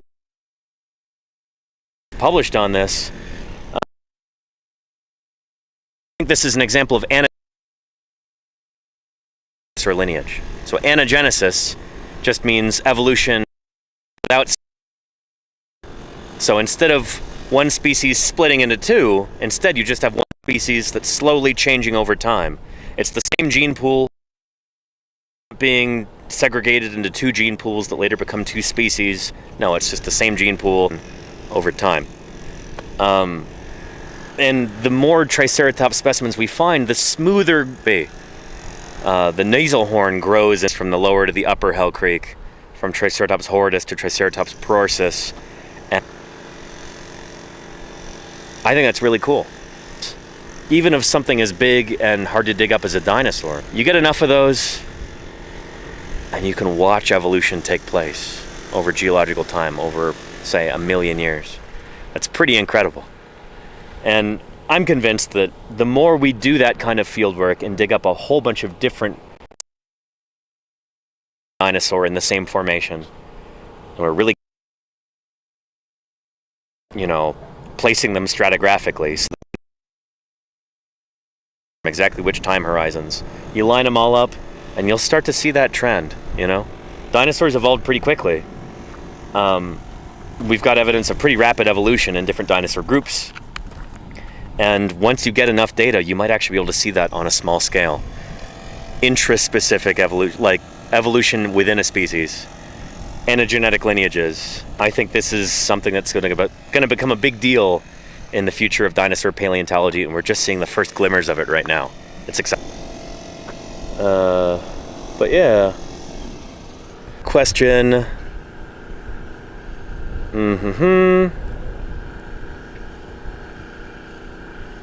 And Pumpkin the Cat says, I hate the Jurassic Park franchise so much. You're probably thinking of Jurassic World, Pumpkin the Cat. That's when they started introducing all the weird dinosaur monsters that aren't real. And yeah, I'm pretty fed up with that too. It's the opportunity to introduce really cool new public, and they do seeing Aqualops in the new, but one of these films is let's throw weird call them dinosaurs. Nobody wants to see that, like some of these Hollywood execs are just so out of touch. It's deeply frustrating. Yeah.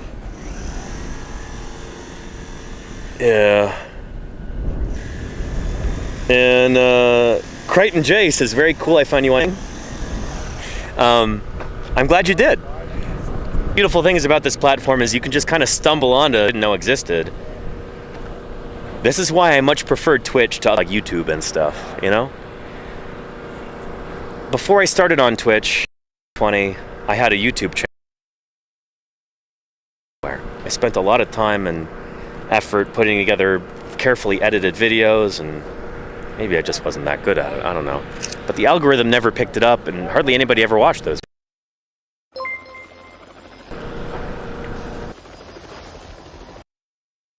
You load people into certain things. We're like, oh, you're interested in this? Let's... And you'll find more and more and more of that. YouTube is a very like searchable sort of thing, where like if I'm going to watch something on YouTube, it's because I'm searching. It's not quite like that, you know? I feel like people on YouTube watch paleontology if they're already interested in paleontology. People on Twitch watch my channel, watch Paleontologizing, because they just kind of stumble in, you know? People who are watching right now who maybe never realized they could be interested in fossil science, or in science in general, you know? This is like the opposite of preaching to the choir. We're reaching new audiences here. Folks don't come to Twitch part, but some folks, you know, they come to Twitch and they stay for the science. And I think that's really, really neat. This is truly effective outreach, I found. We've got people in this community who maybe before they discovered this channel, you know, they may have had like a vague interest in science or natural history or fossils, or maybe not. And they've stuck around and asked questions and just kind of hung out and become part of this community. And now some of those folks are pursuing a career in paleontology, or they're actively going out and joining field crews, digging up fossils. They're volunteering at museums. It's remarkable, you know? And I'm incredibly humbled that I could be part of this and help facilitate that, you know? Because at the end of the day, this is not about me. I know I'm here yapping to the camera, but this channel is not about me as a person. This is not about... This is about fossil science. This is about making new discoveries, about testing science. And I like to think that's why they're inherently cool, interesting things. You know? This idea of going out and finding a new dinosaur and digging it up, that's stuff that people dream about as little kids. And now I get to show that to you here live. You know, it's pretty neat. And Crichton J says, I'm here to hear it all. Excellent. It's good to have you here. Now that the jackhammering has stopped.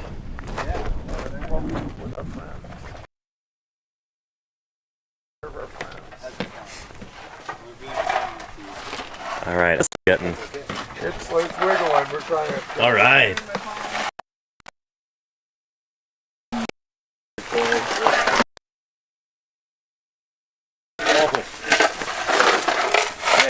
That was the intention. Oh, excellent. That's because you can get in there and be a part of it. Oh, yeah. There's only one other hurdle.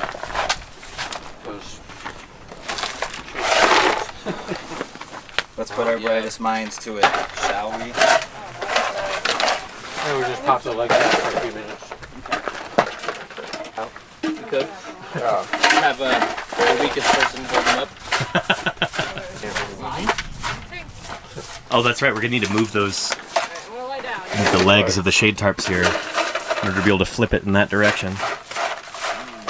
So I guess that's the plan. Our hinge is this side. So we're going to flip it Just trying to get over like that. Yeah.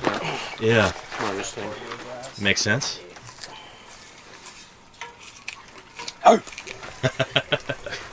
Nice. Get ropes and we got those. Oh, yeah. Some toe People straps. on those, a lot of people Yeah. pushing. How much is it wiggling? Is it about ready? It's pretty loose. Yeah? Little like Okay, nice. little rotation. Look at it on this side. Yeah, nice work. Do you want to hit it with some Way too big. some crowbars underneath, or you think it's about good? I think if we rock it, it'll come loose. Okay. Yes. 37. See, I never would have guessed that. I never would. Someone told me your secret. I don't believe Nice. it. You have this Very fear cool. of- Stem cells we from, should do if this Japanese. stuff is in the way. You've been drinking the juice from the cadavers, keeping Oh, you young. He's harvesting them as a student dissect them. It might be that easy. Whoops. And That wasn't you, that was that. Oh, I thought that I.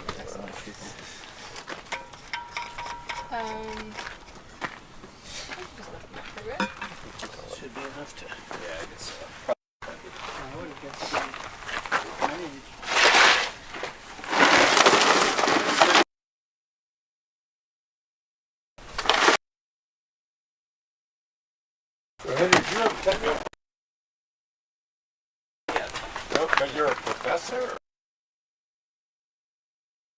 assistant. That's what I was trying to explain. He's a full professor, and I'm going. Then he's got to have tenure because when you go from assistant to associate, is when you get tenure. So I was like, okay, well maybe he's got full tenure. I don't know. Oh, Crispy343 says, I'm 2/3 of the books that will presented. I will definitely be getting her other books. It's phenomenal, isn't it? Yeah. If anybody's not ordered it yet, go for it. Get Krista's book, Dinosaur Frontier. It's excellent.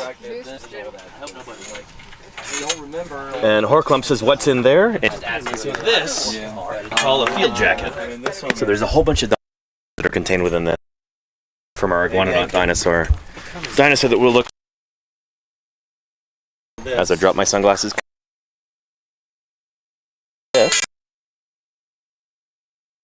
That's a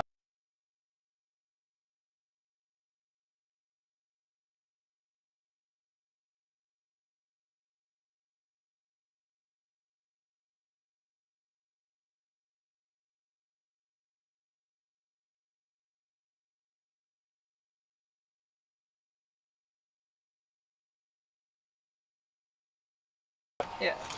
I think we want you pushing. Okay. I was thinking, I don't know, just if it would be better to make them down. Here, let me put the camera down over here. Probably push him too. Yeah, probably. Yeah, a lot of pushing. Yeah. I mean, if I'm upright, I can probably pull. I certainly can't. Yeah, you should. Yeah, no worries, Jim.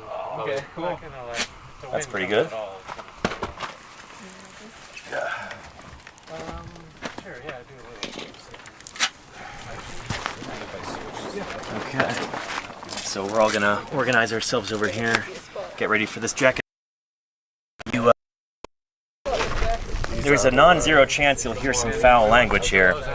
My apologies, but that's just how it goes. So, if you've got small children watching, you might want to. I think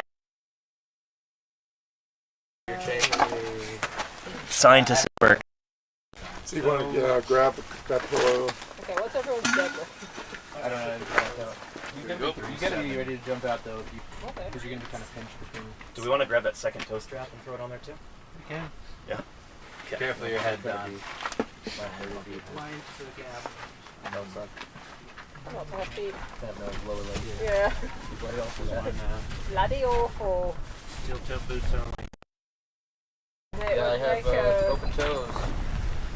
3 out of 4 open toes. Not OSHA. I don't think any dinosaur dig has ever even come forward. So I hope there's going to be a good image of this because no one's taking it. No, well, I can turn it on for a minute at the moment, the right moment. Yeah, you gotta watch that. Set up a tripod. We should do a traditional Maori. Give me a hand. Let's get it Put the camera over there, actually. Be a better spot. I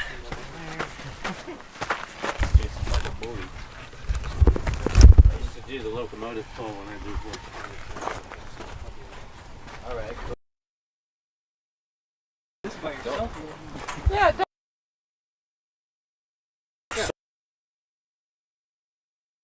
So, how is this gonna work?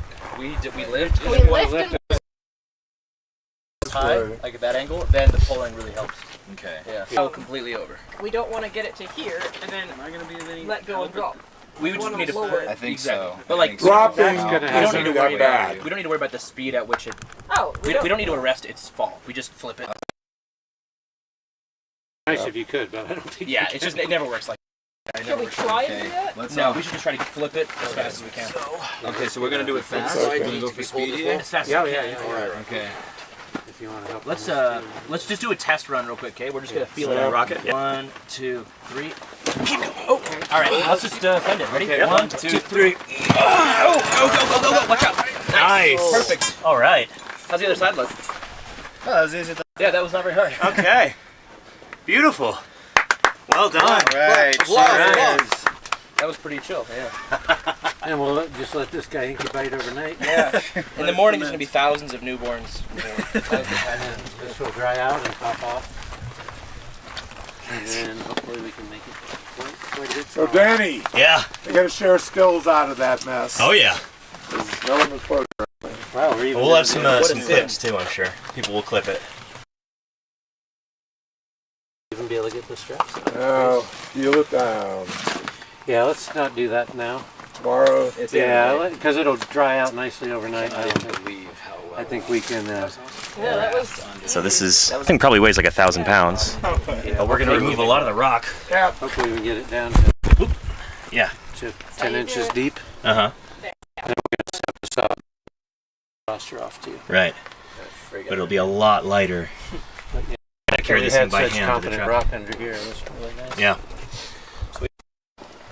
That was a good day. Competent rock, competent crew. All right, Yeah. we can put these poles back. Tempskia. Oh, save it. Oh my god! There was a huge Tempskia underneath. I've never seen one. It's been Tempskia like with a complete 5 skull. minutes before I've seen it. Fully articulated Tempskia. So Tempskia is the tree fern thing that we have here, if you're wondering what that is, chat.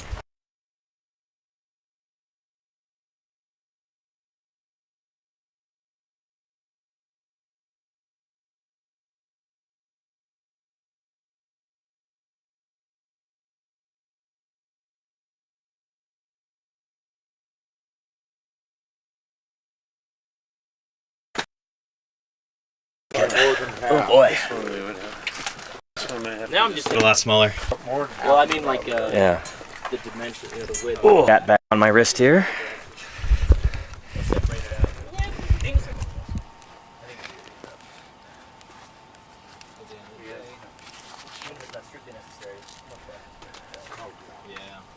Don't pick it.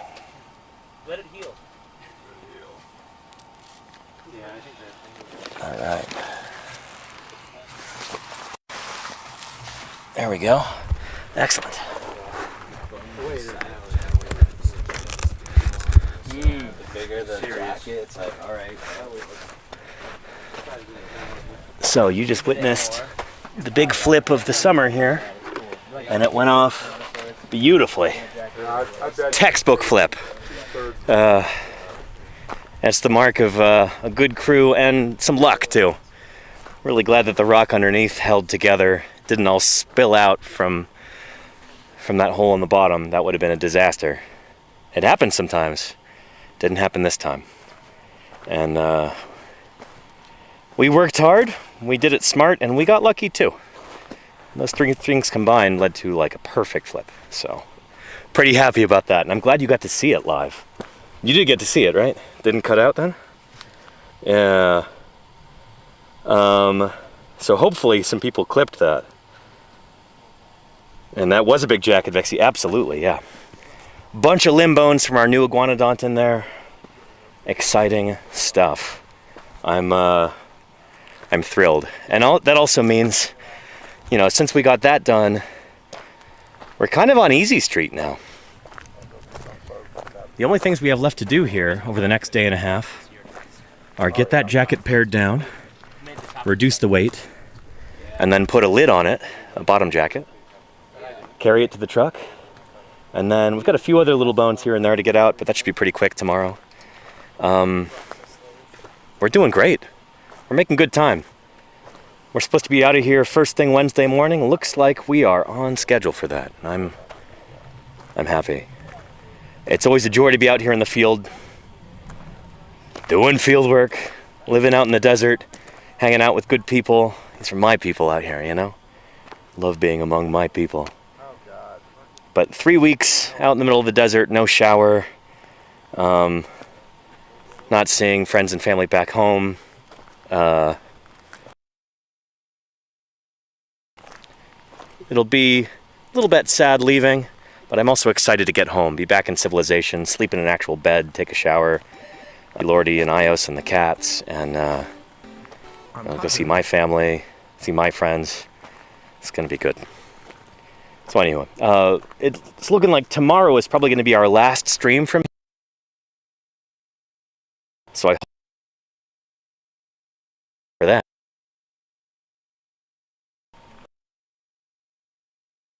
With that said, let's wrap up this stream and go right into somebody else doing some science, right? And thank you, Albatra, for the 13 months. Yeah.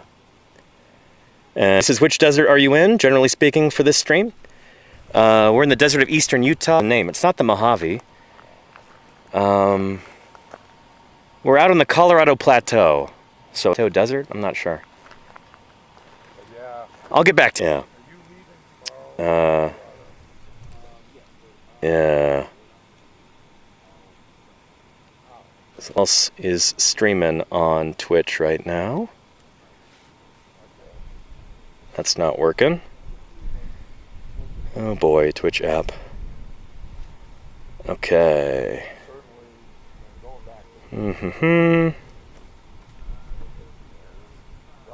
Volcano Doc is on. Let's go right into Volcano Doc. Brilliant. Volcano Doc is a volcano scientist. She streams here on Twitch.